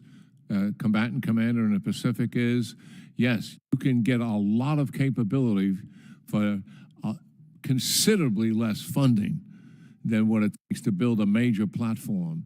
But we got to get on with the reform as well. And look, if we're going to open our books to young business guys as opposed to old business guys, as mentioned by one of the Congress people who had objected to it, I mean, what are we intimidated by? Right. Let's have someone look at this thing. Maybe true. We've been looking at it for years, and we don't have very good answers. Maybe true. Thank you, Mr. Chairman. My time has expired.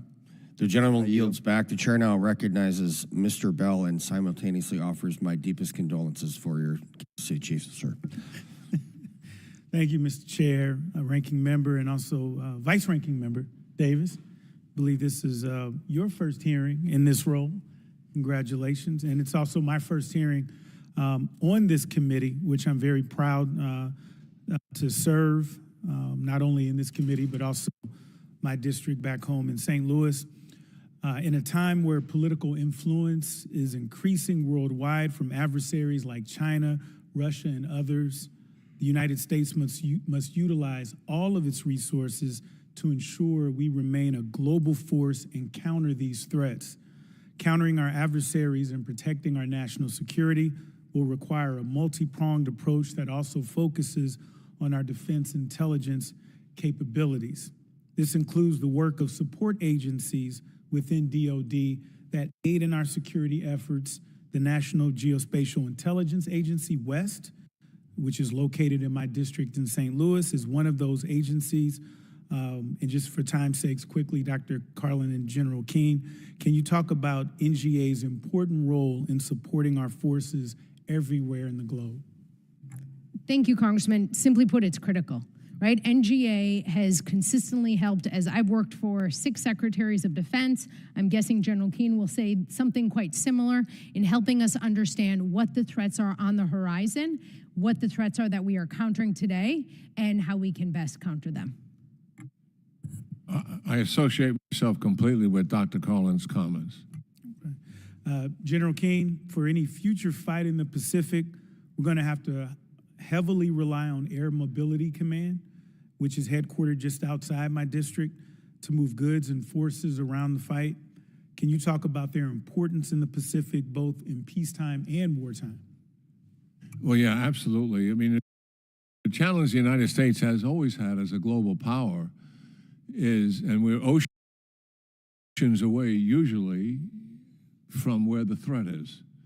And so Air Mobility Command is absolutely crucial in getting us to the theater.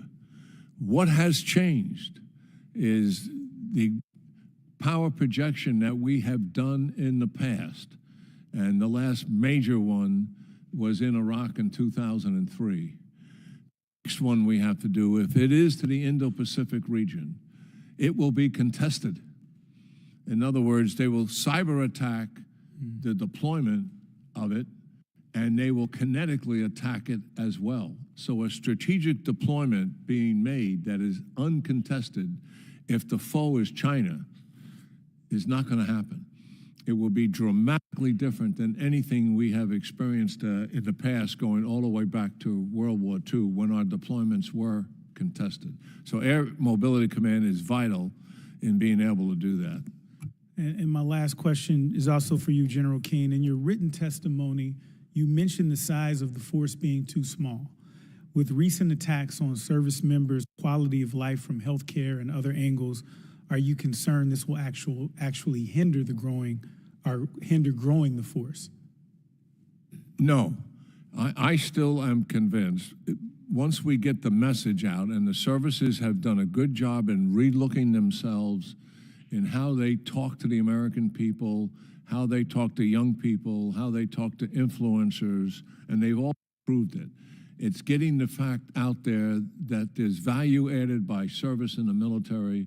You're going to grow as a human being. We're going to strengthen the values that your family or your religion has given you, and you're going to have a meaningful experience. You don't necessarily have to make a career out of it, but you're going to have an experience that'll help you as you move along the pathway in your journey in life. And we have done a better job of communicating with the American people. The Congress has helped us with compensation, which is also very important, and we need help also how we take care of our families.